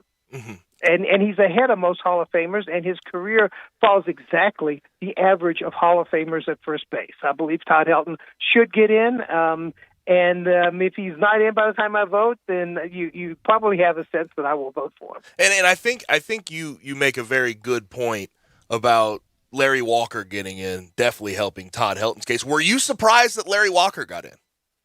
It's funny. While he was here, and this is why when a person is on a Hall of Fame ballot for 10 years and people don't vote for him, then they do vote for him. It's not like he got to be a better player because he's retired for all those years. But you take a new look at it. I remember my first couple. Let's see, he was traded in 2004, but I think it was in 2002 or 2003. The numbers were trending toward Hall of Fame type things, but obviously he would have had to play a lot longer. That was the discussion. And how long would he play? Could he stay healthy? And I asked him about it, and he looks at me. He goes, "The only way I'm getting into the Hall of Fame is with a ticket." And I thought, well, if you depending on how long your career lasts, you're probably more likely right than wrong. But I think it was 3 or 4 years ago, I was talking to him on the phone. I go, "Larry, remember our conversation where you said the only way you would get in with it was with a ticket?" He goes, "Yeah." But after looking back at my numbers, after looking at how a lot of the advanced metrics are able to kind of put things in the context, and he was very proud of the fact that he never used steroids. Oh, let me get back to steroids later, but he was very proud of the fact that he never used steroids. He's like, I've finally come to the conclusion, and maybe I should have thought this all along, that I do deserve the Hall of Fame consideration. I hope that I get in. So time kind of changes the way you look at things. Oh, and if you don't mind, I want to go back to also the other question about steroids. Steroids, I mean, cortisone is a steroid, an anti-inflammatory. steroids really help people get over injuries. Yes, they do help you build muscle. So my question in the steroid era, especially without the testing, there were a number of people that were associated with steroids, had elaborate schemes that were illegal, and grand juries got involved. But what if in the middle of your career, say you suffer an injury in May of some season, and you want to get back to the playoffs, and you take some steroids to get you back on the field, and you never do it again? Are you a steroid abuser? I mean, that's why with no rules and with no rules governing it, how can we really retroactively punish anybody when between the league and the Players Association they couldn't figure out how to actually do testing? And the one thing I've never understood is why the MLB has viewed steroids the way they do. In the NFL, it's not even near that. Julian Edelman won a Super Bowl MVP after he got caught for steroids. And I can tell you from being in that culture, from being entrenched in football culture, I actually played at the University of Memphis. And I can tell you, the guys, if a guy did steroids, it wasn't viewed in football as a negative thing. It was viewed as, oh, he really wants to make himself better. Standard operating. He really wants to make himself better, get stronger, and get on the field. That's what it was viewed as. And when it comes to baseball, it is viewed as if these guys would not be where they were without steroids. Well, but if you go back, though, to trying to get steroids out of baseball, quote unquote, the NFL had already had drug testing at that point. Now, in the NFL, when you get your playbook at the start of the year and it tells you when you will be tested, and if you get past those tests, you never have to do it again. I mean, you have to be a complete idiot. Yeah, that's true. That's performance-enhancing drugs there. But they had the image that they were getting rid of it, and baseball wasn't. And I think that's why. And let's face it, the Baseball Hall of Fame, it means more than other Hall of Fames. The Pro Football Hall of Fame, it's hard to tell exactly how you get into it because they have some sort of meetings and sponsors and arguments and debates, and I think there may be a guy in a powdered wig. I don't know how you get into the NFL Hall of Fame. Baseball has a very clear way to get into the Hall of Fame, and I just think it means more. Last thing for you, Thomas, and I hate to put you on the spot, but I'm curious your thoughts on this. It seems like in the MLB Hall of Fame, especially as of late, past 10 to 20 years, it's a lot about likability, the way these guys vote. If they like the guy, generally they'll give him a nod yes. Is there any way that we could fix the process, make it a little better, that you have thought of? I've thought about the process, and I mean, but let's go back though. In the Hall of Fame, Steve Carlton never spoke to the media, and he got in. Who was it? Eddie Murray never spoke to the media, and he got in. Jim Rice was disliked in Boston, and I actually knew people that knew Rice growing up in South Carolina, and Jim Rice was not a bad guy, but at times he really had a poor relationship with the Boston media. Yes, I think that Barry Bonds had a poor relationship with the media. Curt Schilling had a wonderful relationship with the media, then went crazy online. Yep, he sure did. Did that hurt them? Quite possibly. I mean, when Curt Schilling asked not to be voted, a lot of writers actually listened to him. Okay, I won't vote for you. But the criteria for the Hall of Fame, and I remember kind of thinking about it, and then I can't remember who it was, a longtime voter. He pointed out that they wanted voters to kind of come to it and really think about it so that the criteria is intentionally vague. Yeah, there's a character and sportsmanship clause in that. What does that mean? They leave it up to the writer to decide, I guess. So you can have some unequal things that happen in that, but I do think that the freedom within each writer to decide what to do, I think that leads to a lot of discussion, which is good for the game. Even if it's controversy, it's good for the game. Or if someone is unfairly kept out, maybe they go back and think about it later, and they have a chance to right the wrong. So I think that as much as it creates some argument, I think that being vague about the criteria actually creates more research, creates more discussion. I feel that completely. He is Thomas Harding from MLB.com. Always appreciate it. Thank you, Thomas. Hey, thanks for having me. Thank you so much. Thomas Harding with us. And I guarantee you, he would like one more night at a Whitehaven Hamilton basketball game in that gym, in that cauldron. He covered it so well, and he's done so well, and we're so happy for him. And his perspective, so good. Gabe, best question in the whole line of questioning was yours about the post-baseball career. Some guys almost need to go to a Dr. Nice Guy campaign seminar. And this is how you handle yourself post-baseball if you want to get in. Yeah, and his point that he made back to me is an apt one. I like, this is a recent thing. This is newer, where I feel like the voters have sort of flipped, and now they think it is. That he's right about Steve Carlton, who was a royal patoot. Yes, but it's changed now, where they really feel as if they were treated, media members that were treated badly by these guys during their playing days. Now it's become a problem. Back in the day, it was never a problem. It was never an issue, but it certainly has become one. We have to get to a break. We are late for it. Stick around. We'll be back on Sports 56 98.5. We are Sports 56 WHBQ. Listen to us daily on 560 AM and 98.5 FM, as well as around the world at sports56whbq.com or on the Sports 56 app. I often say they've set the bar for the way car business should be done at Homer Skelton Hyundai. You know how close that is. It's right there at Highway 78, Lamar Avenue, and Craft Road, the very first exit in Mississippi.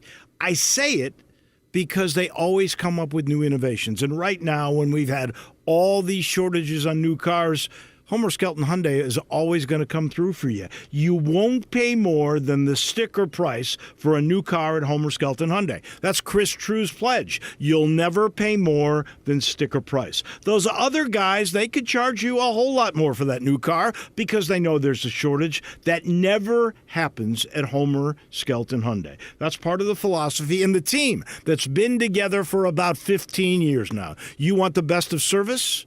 You want the best of products? It's the combination and the trust you'll always get from the best guys around. Homer Skelton Hyundai and Genesis of Olive Branch. Belly Acres' motto is City-Fied Farm Fresh. The goal is simple: provide a fun, unique farm-to-table experience for the whole family. Two great locations, Regalia at 6130 Poplar and in Overton Square at 2102 Trimble Place. Overton Square hours Sunday through Thursday 11A to 9P, Friday and Saturday 11A to 10P. Regalia Sunday through Thursday 10:30 a.m. to 9 p.m. and Friday and Saturday 10:30 a.m. to 11 p.m. Signature burgers are made from 100% grass-fed beef. Sandwiches, salads, and the best milkshakes anywhere. The burgers, so good, like the Daria or the Double Daria, and the melt in your mouth. And you have to try the Voodoo Moo Moo. It is the quality brand the Belly Acres team has developed using grass-fed beef with creative homemade toppings in a fun farm setting right here in the city. The goal at Belly Acres, to become even more sustainable as they grow. In Overton Square and in Regalia, the very best quality available in Memphis, burger shakes and smiles at Belly Acres. Attention!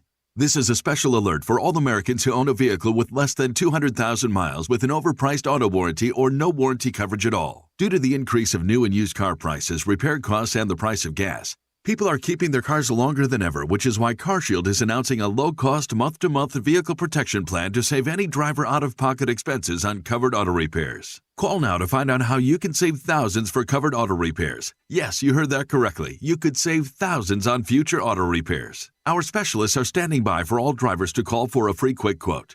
Call 800-760-8196. Vehicle Protection Plan pricing is at an all-time low. Plus, drivers who purchase this coverage today will receive rental car options, free roadside assistance, and free towing. Call 800-760-8196 now for your free quick quote. That's 800-760-8196. What do you have to lose? Call 800-760-8196. Again, 800-760-8196. It's time to call Doug and Colin Brown for your house. Looking to buy or sell a home in Mississippi? Rely on Doug and Colin Brown, $1 Million Realtors at Regency Realty in Mississippi. This father-son combo will help you find your next dream home. With decades of experience, Doug and Colin Brown put honesty, integrity, and clients first. Call Doug and Colin Brown in Mississippi at 901-598-9168. Regency Realty, 901-350-5050. I'm here with the great Pat Donahue from the Rendezvous Restaurant Shipping Department. Thanks, Brett. We've been shipping our ribs all over the country now for decades from our USDA-inspected shipping kitchen in the Pinch District. We hand-cook our ribs in pits that Mr. Charlie built over charcoal, just like they do at the restaurant. So what comes in a rib box? We could do pork shoulder, we could do ribs, our sauce, seasoning, baked beans, coleslaw. We'll even throw in Pancho's cheese dip with our nacho boxes. We also put a bag of Rendezvous seasoned popcorn, heating instructions, some chef hats, some wet naps, and some other helpful tips from our kitchen. We ship our ribs overnight, exclusively FedEx. And we put them in nice packaging. We don't ever want to use styrofoam, so we use corrugated cardboard, actually 2 boxes that fit nice together, so the ribs get to you, your loved ones, or your clients in a safe, wholesome manner. Rendezvous ribs are perfect for out-of-town clients, customers, loved ones. We also ship ribs for any occasion. Where do we order these great ribs? You can go to www.hogsfly.com or give us a call at 1-888-464-7359. Charlie Burgos' Rendezvous Restaurant in the alley since 1948. Now, back to Sports Time on Sports 56. Here once again are Brett Norsworthy and Gabe Kuhn.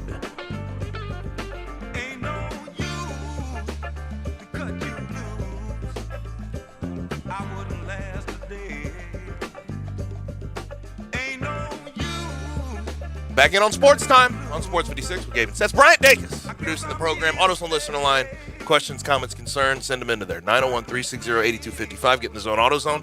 Also, watch us live and message us on our social media platforms. Twitter, Facebook, YouTube, Twitch.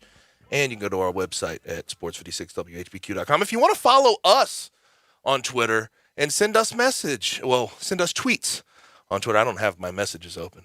I am at G_Kuhn. KUHN 71. Brett is at Brett _Norsworthy. And no Brian, underscore. No underscore. You're just Brett Norsworthy. Just and then Brian, sorry, I got it mixed up. Bryant is at Bryant _. He's got the underscore. He's an underscore guy. Dacus. So yesterday, the big news out of the NFL was Sean Payton stepping away from the Saints. And Brett, my text last night, I knew the Saints were bad. I really did before Sean Payton's era and leading into it. I know Jim Haslett was there, and we had issues with how bad they were. They had bags over their heads. I remember that. But to think about what Sean Payton did for that city is unbelievable, considering I went back and looked up from 1967 to 2003 when Sean Payton got there. How many winning seasons they had between 1967 and 03? Tell our listeners. 6. 6. And what was my response to you? You said you said you were surprised it was that many. I was shocked it was that many. I tried. I tried for my two people brought me to college football. Archie Manning and Bear Bryant. I'm a college football fan. Heck, maybe sports fan Jack Buck, but with baseball. But Archie Manning and Bear Bryant, I wanted to be a Saint fan. We gathered around the TV to watch the first game against the Rams, and he snuck in at the buzzer and won that day. And we couldn't do it. There was always a Saint radio affiliate in this market carrying the Saints games when he played. There was a lot of years when he was the analyst, when Archie was the analyst with was it Jim or Ed Henderson? Jim Henderson, I think, on the games. Archie was the analyst. Someone always carried them here. I tried. I just couldn't. But I couldn't. Thinking about Sean Payton and the flip he made is kind of like really, it really is kind of legendary when you think about the time he took over around Hurricane Katrina and trying to give his city hope. He did that. He got him a Super Bowl. 9, 10+ win seasons in his tenure. I'm amazed to think about what he is to that Saints organization, because I never really thought about it that way until he stepped away yesterday. Now, Benson was trying to move them. Yeah, if it wasn't for Sean Payton and sadly, horribly, Katrina, Benson was openly shopping moving the Saints. Yes. Now, Sean Payton did have a closing press conference. He went 90 minutes. 90 minutes worth of question. That would be, my brain would be tired.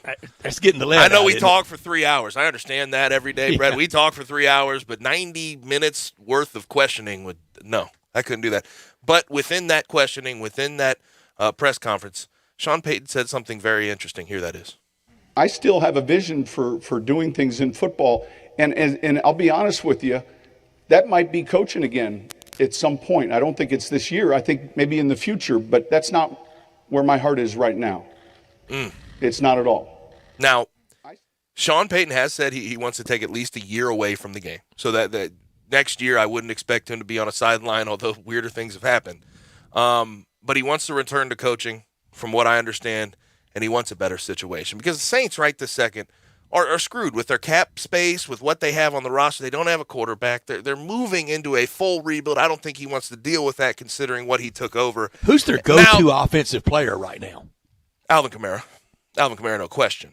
But he has to have a quarterback to get him the ball because he's a big pass catcher. Between the tackles, he's there. And Michael Thomas, if he ever comes back. But also, I've had my questions about Michael Thomas without Drew Brees. Michael Thomas is a zone beater.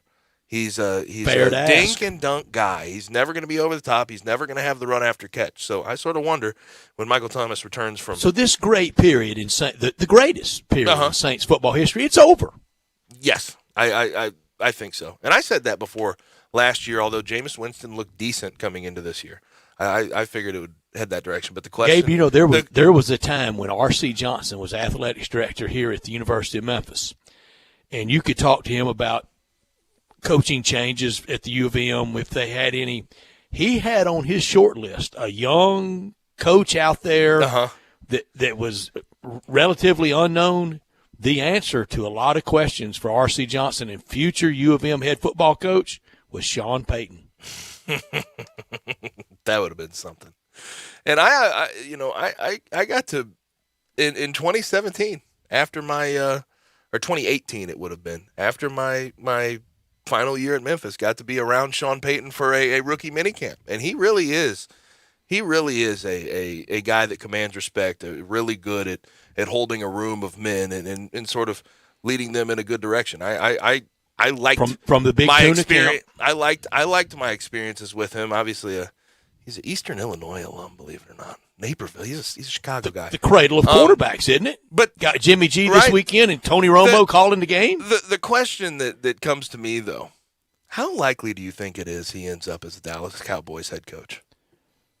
Well, it's going to have to be a lot of soul searching and no just, oh yeah, we'll do that for you, Sean, because I think Jerry Jones has done that to other coaches and then didn't really give them all the power, including who I just mentioned, Big Tuna, Bill Parcells himself. As long as Jerry Jones is alive, he's going to have his hand in the pot of the Cowboys. Here's where I come with this. He was the associate head coach and QB coach for Bill Parcells. He's been with the Cowboys. He would, I think he'd be open to returning to be the head coach of the Cowboys. He'd be a great developer for Dak Prescott. He would do great things with that offense. He'd be unbelievable with that offense. And I guess this is sort of the thought process for me if it's going to work out. Yes, Jerry's going to have to take his hands off. But I think with a guy like Sean Payton, he's more apt to do so. Jerry Jones is not getting any younger. He is not getting any younger. Nope. And you want to know the one thing he wants to do before he ends up heading that way and one more stepping Lombardi down. trophy He in his wants one. He wants a Super Bowl. And he won't give it up for anybody else to have a picture taken with. He'll sleep with it. I'm willing to guarantee he thinks Sean Payton's a guy that can do that for him. If I'm Mike McCarthy, I'm looking over both shoulders right now, very worried about what could happen next year or the year after. Now, Sean Payton, it's going to be an interesting process if he does take over next year or the year after because he's in a contract until 2024 with the Saints. He'd have to be traded. They'd have to trade. We'd have a coaching trade, which we haven't seen in a long while. Let's do it. But coaching trades. I truly think that if Sean Payton is on the table for Jerry Jones, I think Jerry'd be more apt, more willing to take his hands off the reins. But Sean Payton knows he's going to overpromise on control. He knows, oh yeah, Sean, you can run the team, you can make cuts. Just Stephen and I'll run we'll run the cap, we'll stay out of the way. He knows he's not going to. If there is one coach out there right now that's available that Jerry Jones would step back for, it's Sean Payton. It's Sean This Payton. ain't Dave Campo, is it? It's Sean Payton. Yeah. And they talk about, and the other thing that always gets me is they talk about Kellen Moore being the successor to Mike McCarthy. Jerry Jones would be more involved. Jerry Jones wouldn't be out of Kellen Moore's face all day. He'd call him 15 to 20 times a day if it was Kellen Moore. It'd make Jason Garrett look like Tom Landry. Exactly. So I think if we're talking about a coach that can get them a Super Bowl, that can recapture it, and Jerry will step back and give him the opportunity to do so, I have a feeling that would be Sean Payton. And what he said in those comments, it sounds like he's not just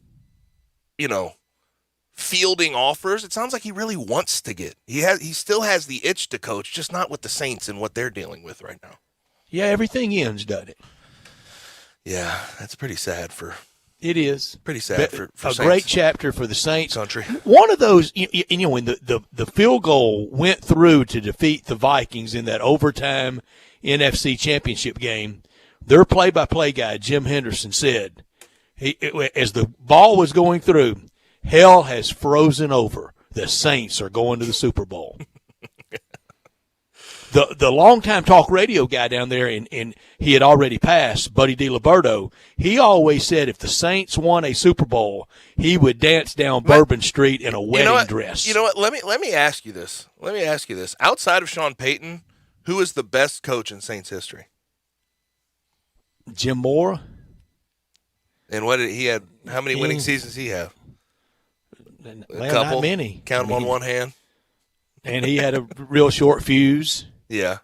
Jim Everett was pretty good with the Saints. They were talking about 6 winning seasons before this guy got there. And he had 9, 10-plus win seasons. No, in the 70s, it was hard to watch Archie Manning every week with that abomination. Mm-hmm. Now, Sean Payton is retired for the time being. We'll see if he comes back. A guy that has retired before, came back, and is leaning that way again, Rob Gronkowski. Says he's leaning toward retiring. Said if he had to decide today, that would be his decision. You know why he said that? Because everything hurts today. Yeah, he's hurting real bad. He needs to get back to his CBD campaigns that he was doing when he was retiring. Every tendon, every rib. He takes some licks too, man. He's one with some serious back issues. He's had back issues in his career, and that's very debilitating. The one thing I was surprised to hear him say, though, he's not hinging his decision off Tom Brady. Well, it seems like every decision he's made in his NFL career has been based on Tom Brady at this point. Well, they've been linked. One Super Bowl, I had the, pleasure of having on the father of the Gronkowskis. Mm-hmm. He was making his rounds on Radio Row, I think pushing CBD. Yeah. But imagine that. And you talking about somebody really wound tight. Mm-hmm. Daddy Gronk. He kind of scared me. Why does he need to be wound tight? All of his sons are pretty free spirits. He said at their house it was constantly a brawl, and he said he would only break it up if it was like hockey. If somebody got the other one pinned down, he'd kind of step in. It was wild. Dad Gronkowski's selling the CBD too. This is a family affair. It's a family thing. Yeah, I think he was pushing it. I think when we were out in Phoenix, those cannabinoids.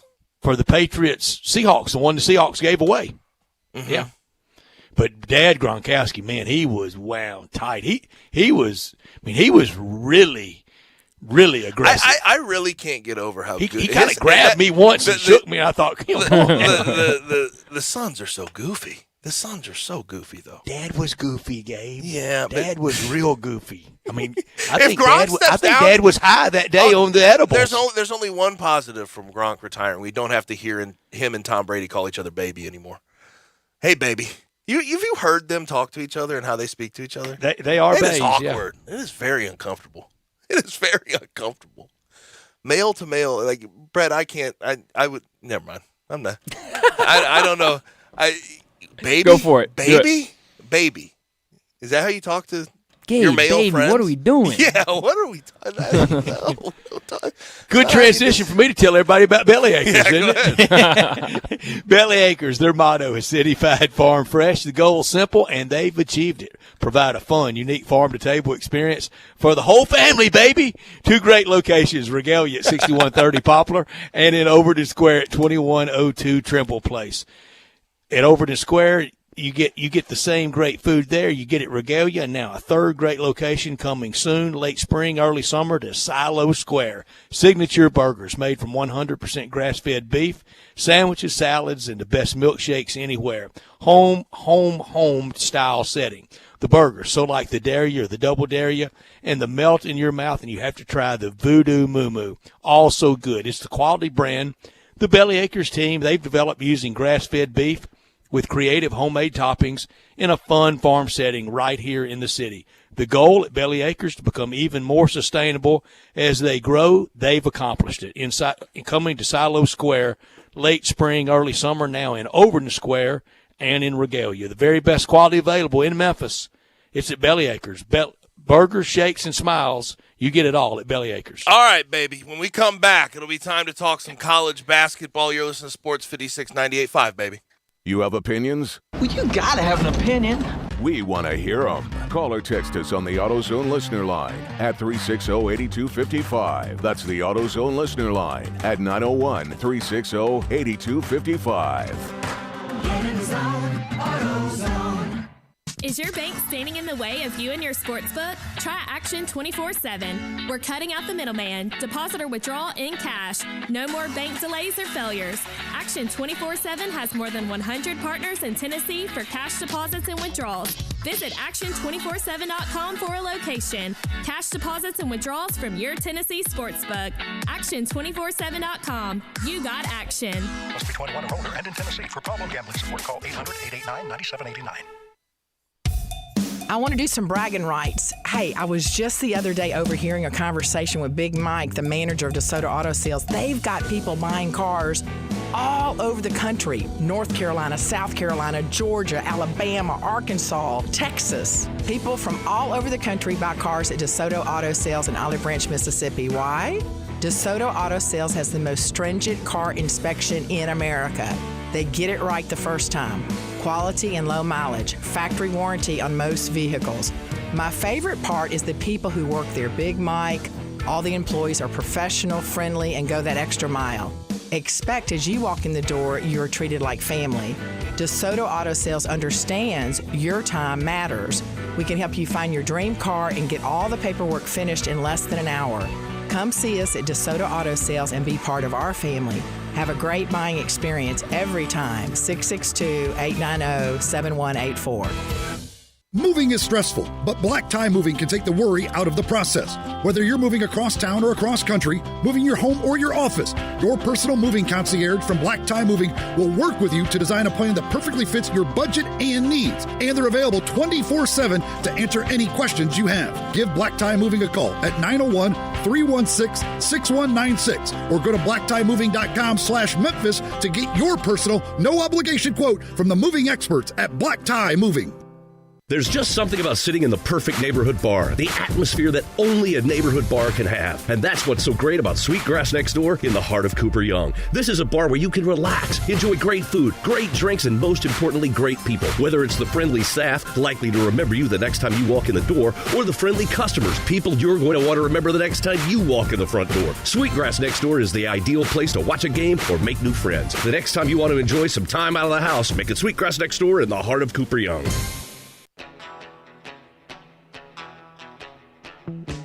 Now, back to Sports Time on Sports 56. Here once again are Brett Norsworthy and Gabe Kuhn.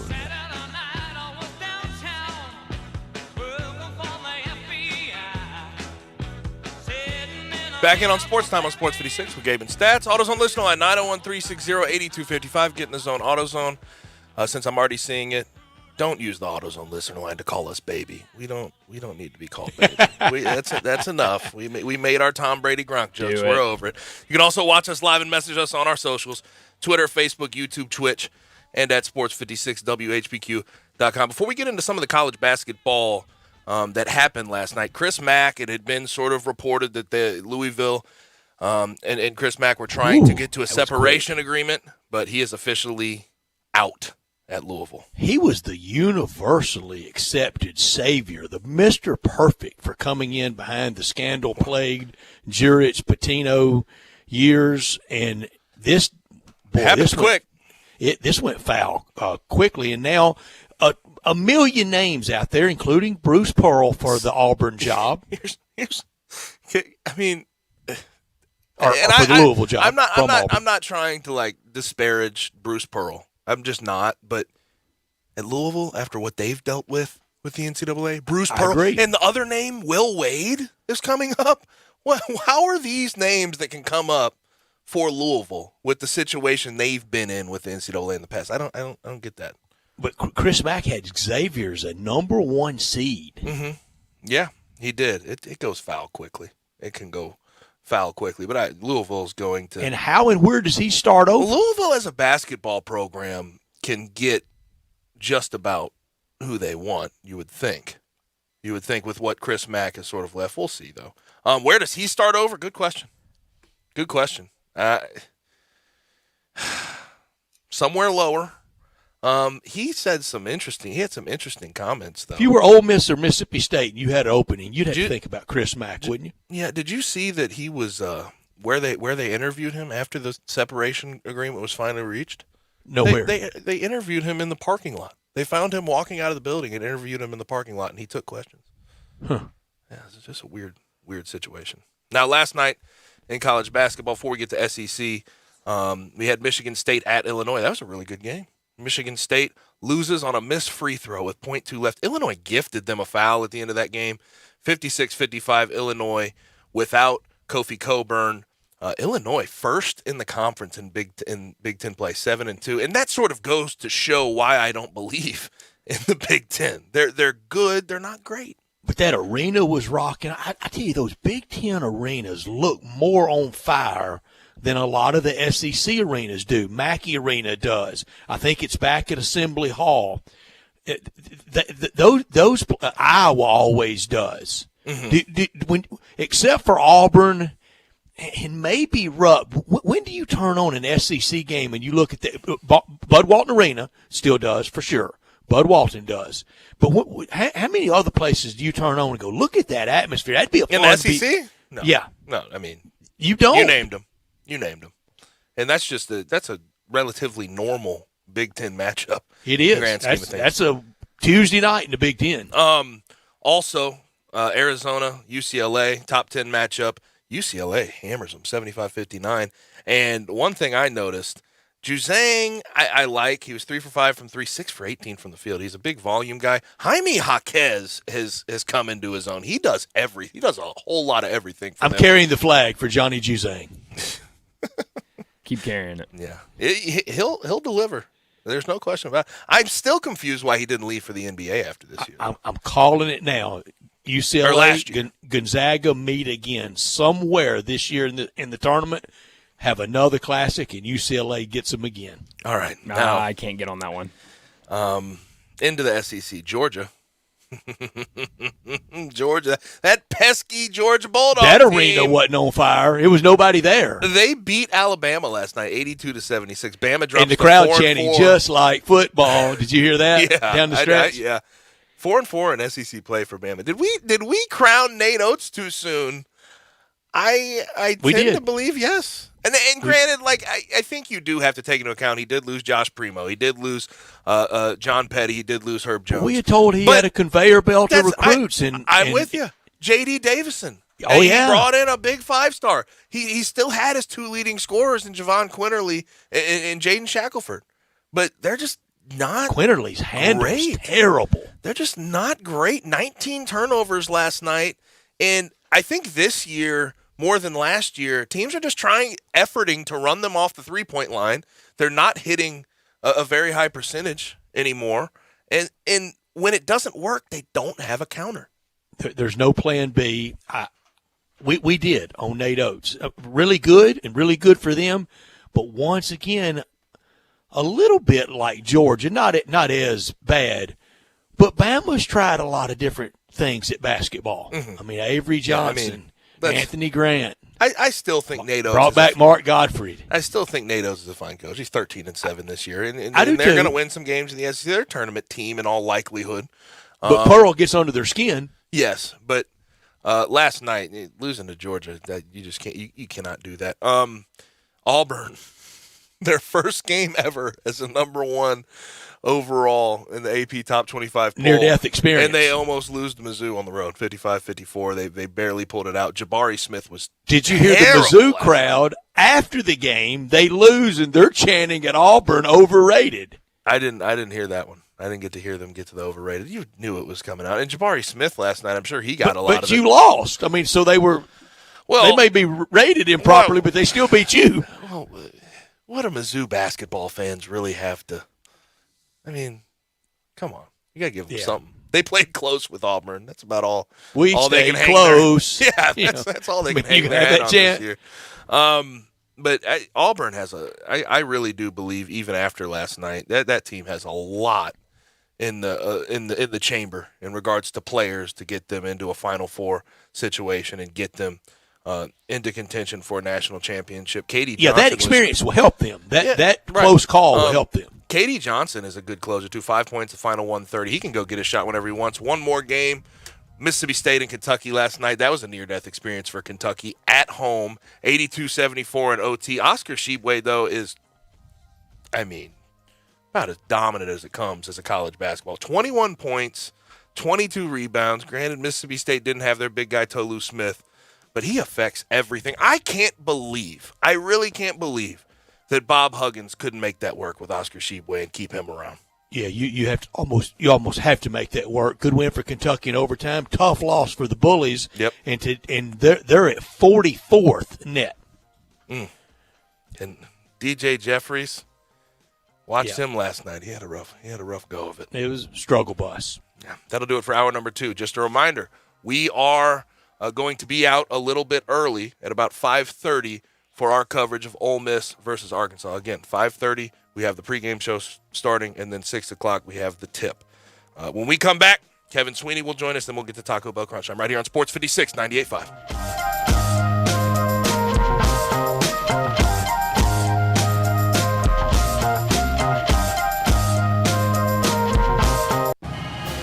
Memphis basketball fans, your Tigers play host to East Carolina at home on January 27th at FedEx Forum. Game time is slotted for 8 p.m. This will be our blackout game. Fans are encouraged to wear black. The first 1,000 students at the game will get a special Memphis Ambush Student Section blackout shirt. Speed painter Jessica Haas will be the halftime entertainment. That's January 27th at 8 p.m. Sponsored by Memphis Paints. For tickets, call 901-678-2331 or visit GoTigersGoTix.com today. I'm with John Burgos in the alley at the world-famous Rendezvous. John, it's so good to see you. How are things at the restaurant? Thank you, Brett. We are here and we're making it. I have to say a big thank you to all of our customers that ordered food during the curbside days, bought gift certificate when times were slow, ordered food to be shipped from our shipping kitchen, and then came back down to eat when our doors reopened.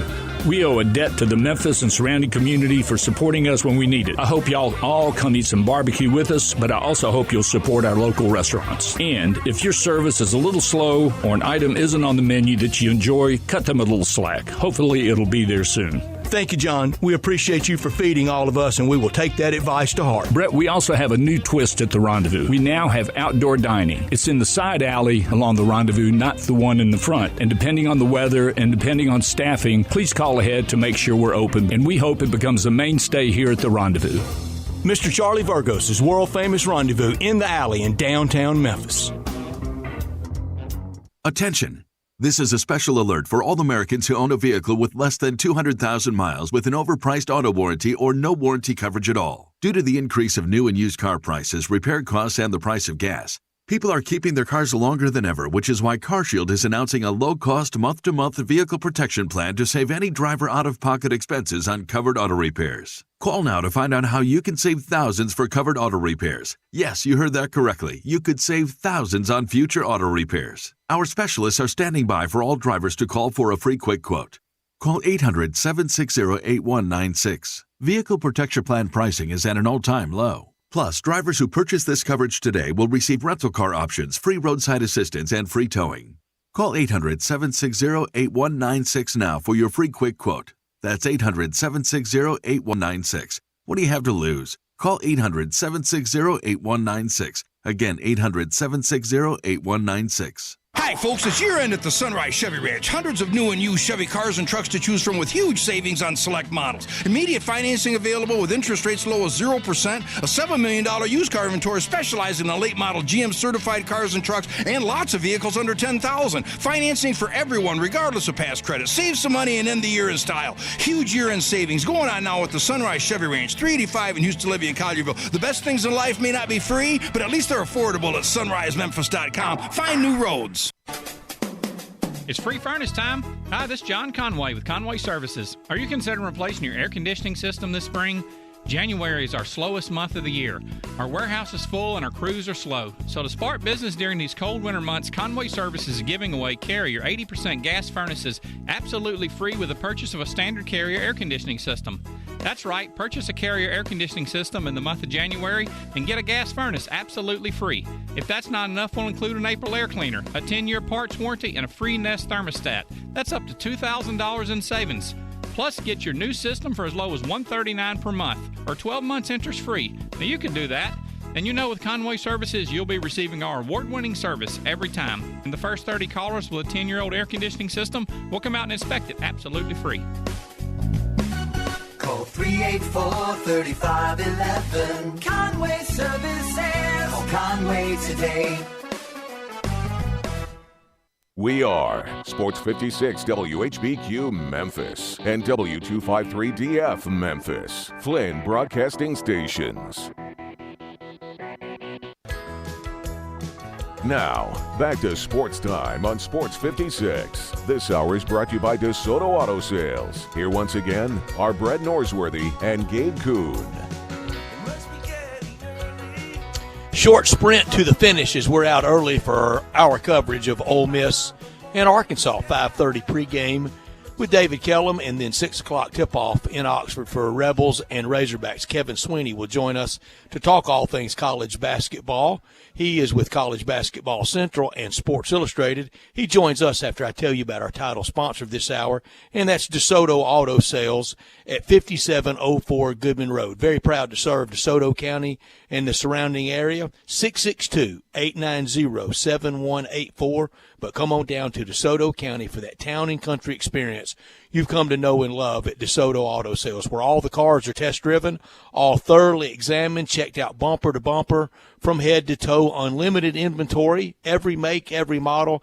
And if it's not on the lot, they'll go out and find that special car just for you at DeSoto Auto Sales. Go online to DeSotoAutoSales.com and check out all the referrals and look at the beautiful cars that they have on Goodman Road. A kind, courteous staff, laid-back atmosphere, no high-pressure sales. They care about your time, and they want you to enjoy the ultimate car experience at DeSoto Auto Sales, because they know we live in a world today that time really matters, so they keep it simple. You find the car you want, test drive that car, get credit approved, paperwork completed, you're out of there in 45 minutes or less at DeSoto Auto Sales. That's a guarantee. 662-890-7184. Come on down to DeSoto County for that town and country experience at DeSoto Auto Sales. As promised, Kevin Sweeney joins us now. And Kevin, another great night last night in the Big Ten. We've talked about that some today. You were at the Illinois game, weren't you? Yes, I was. Tell us about that atmosphere, that game, and who emerges from the Big Ten as a serious, one shining moment team. You know, I walked in to Champaign yesterday, and I felt like everything was turning at Michigan State. You know, they had, they're the only team left in the league with one loss. They're going on the road to play Illinois, who is going to be without Kofi Cockburn and Andre Curbelo. It's probably the best chance you're going to catch Illinois. You could kind of build some distance between you and the rest of the Big Ten. And Illinois just came out with what Brad Underwood called a culture win. Like, they just came out and they really grinded for 40 minutes. They were physical. They were tough. And Trent Frazier, their fifth-year senior, who went into the top 10 all-time in Illinois scoring last night, he was superb, as always. And it was just everything it took to find a way to win. It was not pretty at points, but it was enough, and that home crowd, which I love. I mean, I go to a lot of college basketball games, as you guys know, and that atmosphere in Champaign is always one of my favorites. But they were rocking last night. They were ready to go, and they found a way to stay right in the mix in the Big Ten. It stays wide open. And it's always wide open in the Big Ten. They seem to have a lot of teams that are tournament worthy, but I do have questions about who at the top of that conference can make a nice run in the tournament. Brett and I sort of agreed on Purdue. Are you sort of in the same place that they are probably the most likely team to be able to make a run come tournament time?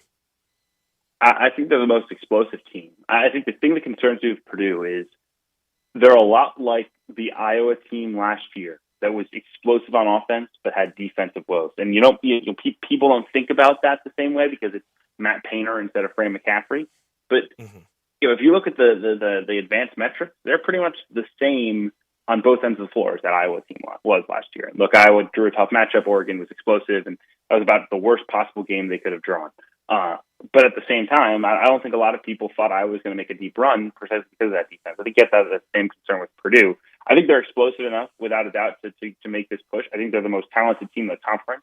I still think, night in, night out, they're probably the best team in this conference. But that defense really holds me back from being like all in on a Final Four with this group. And I'm certainly not all in on a Final Four for any of these other teams, right? I mean, they all have their flaws. So it is a flawed but competitive top of the race in the Big Ten right now. And outside of the Big Ten, before we get into sort of the matchups last night in the SEC and then obviously the big one in the Pac-12, Chris Mack is officially out at Louisville. What's your reaction to that? It seemed like it was headed that direction at the beginning of this week, and it happened really quickly. What do you think of it, and who do you think could be there as a possible replacement for him? Yeah, I mean, I think we've kind of felt it coming since early in January, once it was obvious that this Louisville team was not going to make a push and contend in the ACC. It was going to be time to move on. The question was when, and I think the losses earlier in the week and then over the weekend were enough that it was just time to make it official now. And I think it's probably best for Chris Mack. I think it's best for Louisville to move on. In terms of who's next, I still think Kenny Payne is probably the name you're going to hear the most. He's connected to the place. There. He's proven it. Obviously as an assistant at Kentucky, he's elite at acquiring talent. It just feels like something that makes sense at the right time. But without a doubt, it's a good enough job that they're going to swing and they're going to call Scott Drew. They'll probably I don't know if they'll call Bruce Pearl because of the issues with the NCAA past, and obviously Louisville has some significant NCAA checkered issues in the past. So that's worth watching. But I think Kenny Payne will be the name that I think they eventually settle to. But before that, they'll probably call your Scott Drews, your Eric Musselmans. I wouldn't be surprised if they called Brad Underwood from Illinois. I think he does a great job. Yeah. But to me, it feels like Payne. Yeah, the Bruce Pearl Will Wade mentions really kind of threw me off in regards to the Louisville program. I think, really? Is that who they're calling after Chris Mack? I don't think so. And we just asked almost rhetorically in our last segment where in kind of the job description for the reboot for Chris Mack, Kevin. Well, can you rephrase that for me?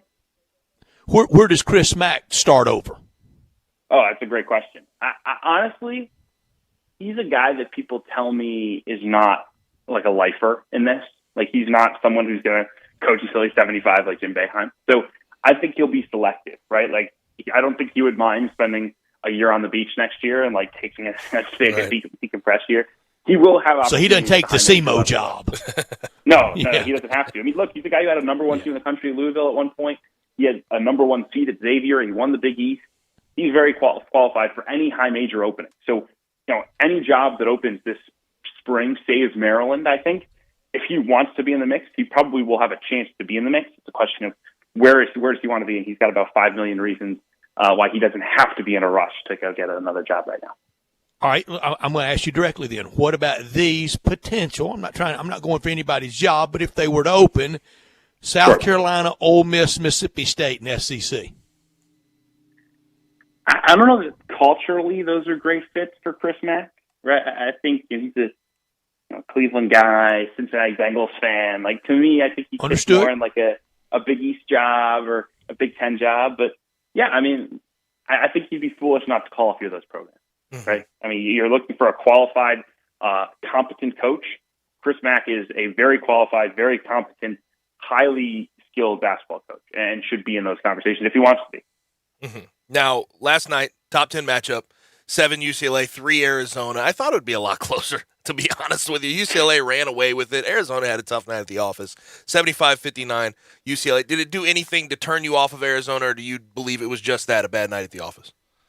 I think it was just a bad day. I mean, I think if you look at some of the kind of underlying stuff, there's a great metric called shot quality that basically judges, based on what a team normally does, the shots they took in that game, what should the score have been, and it suggests that Arizona would have won the game about 58% of the time if the shots were taken as normal and everything went down the way it was supposed to. So I don't have huge concerns. I think it's no surprise that Arizona didn't play well on the road in a tough environment with UCLA coming in fired up and Arizona coming in feeling $1 million. They won games by an average of like 20 points in Pac-12 play.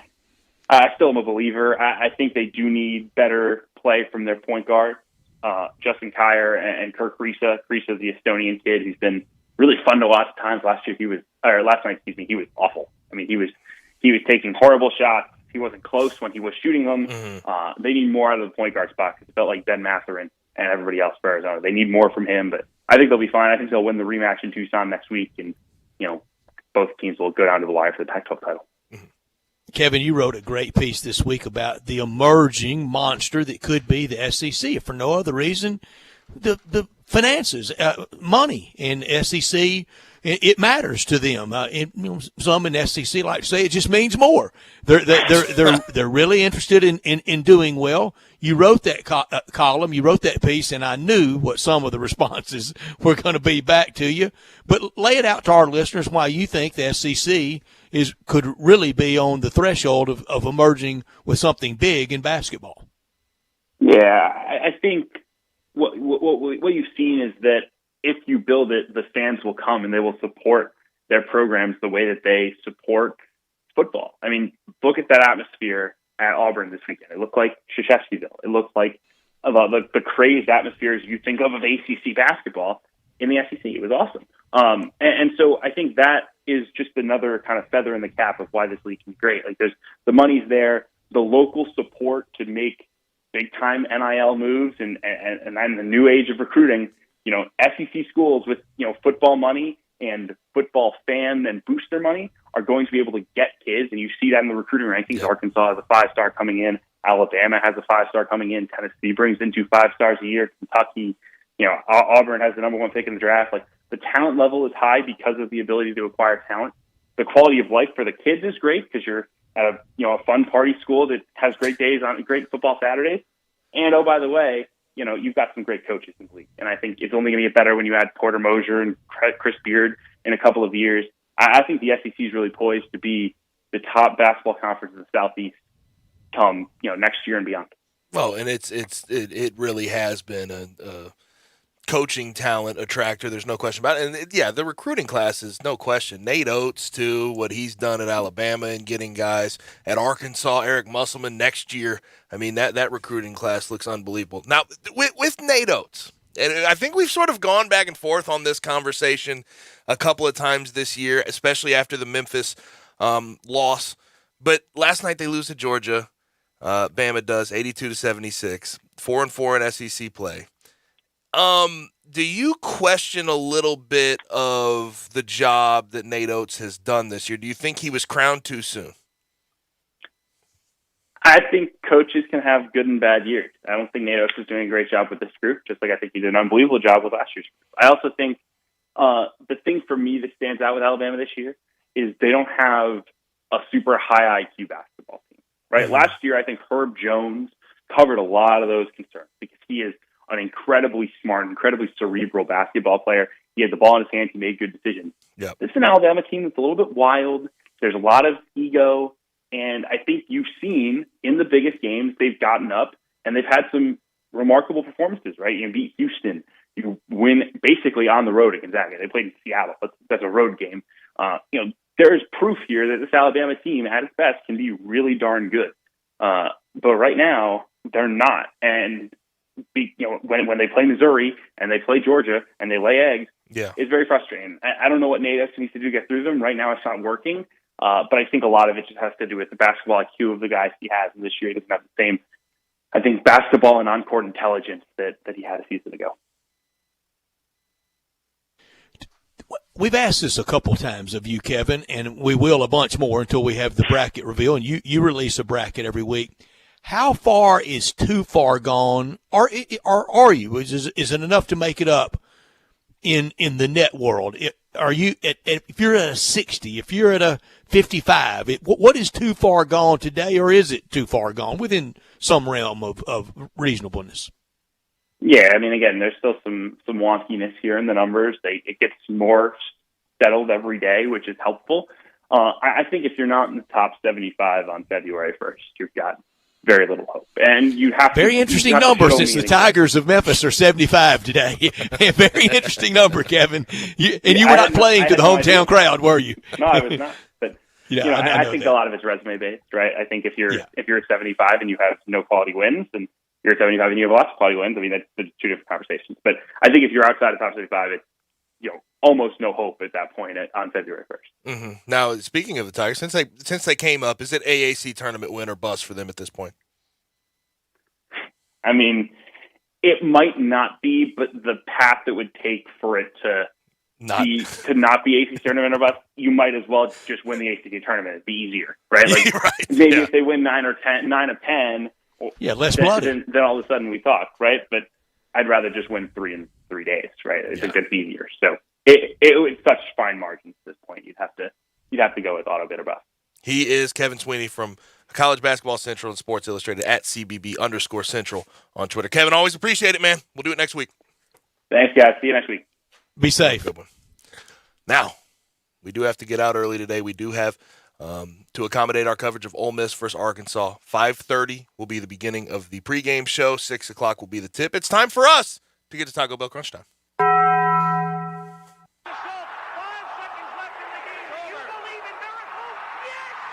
Go crazy, folks! Go crazy! This is for all the biggest crunch time. You are looking live. In your life have you seen anything like that? Goodbye! Hello, Haskell. It's obviously crunch time. Hammer, nail, coffin. This baby is over. The double steak grilled cheese burrito, so good. Double the steak with nacho cheese sauce, seasoned rice, red strips, sour cream, and the 3-cheese blend wrapped inside a warm flour tortilla with even more 3-cheese blend grilled on the top. The double steak grilled cheese burrito, it hits the spot now at Taco Bell. And at Taco Bell, when they say they are feeding people's lives with unexpected good, they mean it. Bowl food you can't get anywhere else. Brett, what I learned today is it seems like we're headed in the right direction with minority hiring in the NFL. Ryan Poles, of course, hired by the Chiefs as their GM yesterday. And today, Quincy Adolfo-Mensah, a former Browns assistant GM, has been hired by the Vikings to be a GM. And that's and the thing is, as far as general manager is concerned, front office has been, zero minorities at times. And to see 2 of 2 so far fill the spot with minority candidates, I thought that was well done. And also, Byron Leftwich is one of the 2 finalists in Jacksonville. They think the job's going to give to him. So we could go 3 of 3 to start this hiring process with minority candidates. He's earned it. And it wasn't that long ago he was on the field in Jacksonville. I learned today, and Gabe, I learned it looking up the all-time record, and I'll get to that in a bit, for the Grizzlies in San Antonio. It's grim. In the Grizzlies' history in Vancouver and in Memphis, they are 896 and 1218 as a franchise. That's 422 games under 500. That means if they went 60 and 22, 10 straight years, they would still be under 500. I won't live long enough to see it. It could take 40 years to work out of this, unless this 10-year, 15-year run of Ja and Jaren is that good. Well, damn, Brett, we're about to get out and you're depressing everybody like that. Why you got to do all that? You didn't have to do that. I didn't mean to. You didn't have to do that. Oh, wow. That's a wild step. 422 under 500. Oh, my gosh. I might not be. Seriously. You and Brian. We might not be alive to see it. Hopefully we are. Hopefully. Man, y'all that's have a to toast hopefully. that first day the Grizzlies are over 500, y'all find each other, okay? When you were drinking, what was your drink of choice, Brett? Budweiser, the king. We'll have a Budweiser to celebrate once they break 500. What I could have done without. There's a lot of things, including the MLB Hall of Fame voting and all the blowback that continues to come out. It to no end just bothers the hell out of me. But this Baker Mayfield, and I think this is a good decision by him. He says that he's getting off social media for good. He's focusing on family and his wife and all of his off-season work. He said it's too toxic for him to get on social media. Well, it is toxic. It's always been toxic. And know what I kind of find weird about this? His wife does a lot on social media to sort of add to the toxicity. She always tries to back him up. She badmouths certain people. So, yeah, sure. I agree. I mean, if you give it, you're going to get it. Baker, I agree. Get the hell off of it if that's going to make you more level-headed. But it's always been toxic. It always will be toxic. In the sports world, who I would not want to be on social media, and he asked for it. He leads with his chin. He makes a lot of money, has, I'm sure, a fashionable life. But I don't think it's fair that every time he sends out a tweet, he gets the standard response, and that's Doug Gottlieb. Doug Gottlieb could tweet out, "Everyone have a good day," and somebody's going to respond back about the credit card stuff. Come on. But I thought you were going to say O.J. Simpson. Yeah, well, weirdly enough, like O.J. doesn't get the. I mean, he gets some hateful At first, responses. he got a lot, but now I think everyone's like, O.J. does not get the hate back Doug Gottlieb gets. No, he does not. You're right. But okay, you say if he tweeted out "Everybody have a nice day," he never tweets out "Everybody have a nice day." That's true. He does. He tries. And when you lead with your chin, you're going to get reminded. And whatever he did with that credit card when he was 20 and was one isolated situation, that he repaid everyone. Mm-hmm. He's got interesting takes though. For being a former college athlete, he has interesting takes on what college athletes should and shouldn't get, and especially with that on his record, that's why people come back with it very quickly. That's true. And he asked for it. And you leave if you want to get a fat lip. Guess what? You'll get one out there on the mean streets of Twitter. You can get one. No question about it. You can. Is it my time? Yep. I got lost. You got it. I could have done without this, and I said it today, and I believe it. The most consequential baseball book ever written was not Doris Kearns Goodwin, was not David Halberstam, was not Roger Kahn. It was by Jose Canseco, and we laughed the day it came out. We laughed at him. You know what? For people that read it, and I know Alex told us about it, he read it.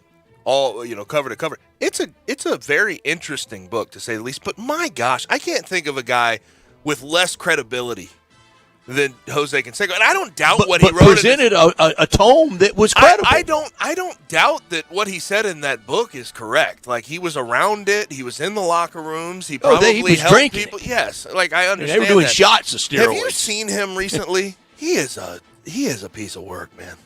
He is. But he got the leathery skin. He clearly lives in a damn. I mean, he was John Steinbeck with that book, though. I mean, he nailed it. Yes. Look at the conversation look what he did to Rafael Palmeiro. Knowing who he is, though, it makes me mad that he's right. That he made money with that book because he's the worst. But even the worst can be right. And also, speaking of the worst, I can't believe I missed this over the weekend, but has somebody checked on John Stockton? Has someone checked on John Stockton? That's a great question, actually. Because he is concerning the hell out of me. Not only the mask mandate. He's entering Gottlieb country. Did you see what he said to reporters when they asked him about the vaccine? I didn't. He said, "I think it's highly recorded now," and this is a quote. Look, quote. I think it's highly recorded now. There's 150, I believe now. It's over 100 professional athletes dead, professional athletes, the prime of their life, dropping dead that are vaccinated, right on the pitch, right on the field, right on the court. End quote. We cover this every day, 3 hours a day, Brett. I ain't heard about it. I ain't heard a word. You heard about it? I have not. I stare at the screen all day trying to make sure we're covering the breaking news. So again, I missed that one. All I'm saying is I take this pretty seriously. I missed all that. Does someone want to go lend a helping hand to John Maybe Stockton? we need to do better. Maybe Did we're he just have missing a nightmare that he thinks is reality? Because I am confused where he got this The information. virus drove us all crazy. Where did he get his information from? It's crazy pill time with the virus, isn't it? Well, it's been crazy pill. It has been. This has been some 2-year process just for sport. Mm-hmm. But yeah, someone please go lend a helping hand to poor John. Where's Carl Malone when we need him? Go help Stockton. You think Carl Malone would help him? You think Carl? Oh, they were the best of buds. Yeah. Yeah. They were automatic on that court together. Yeah, Carl Malone's a questionable character. All right, here's another one I looked up today. The Grizzlies all-time against the Spurs, 29-74. That's the worst winning percentage against any team that they play. 282 winning percentage all-time for the Grizzlies. They played tonight in San Antonio. We have 45 seconds left in the show. You had to drop more depression. I'm sorry. Gotta do what you gotta do. I respect it. It's the last segment. We had 7 minutes. Bail me out, Gabe. End on a good tone. What we're looking forward to is the Grizzlies versus the Spurs tonight, ending off their away trip. We don't bluff. We don't bluff. We got Nuggets Nets tonight. Bucks Cavs. That's actually a really good Eastern Conference matchup. And then we have a bunch of stuff in men's basketball. We have a top 25 matchup. Providence Xavier. Iowa State versus Oklahoma State should be a decent one. LSU versus A&M. See if A&M's legit. But that's all we have. VCU. Ooh, there you go. That's all we Central have for Florida, today. Wichita State. Thanks for joining us. Thanks to Alex Kuhn, Thomas Harding, and Kevin Sweeney for their contributions to the show. Remember, Ole Miss versus Arkansas will be coming up next with pregame at 5:30 and tip at 6. For Brent, for Bryant, I'm Gabe. Enjoy your night. We'll holler at you tomorrow at 3.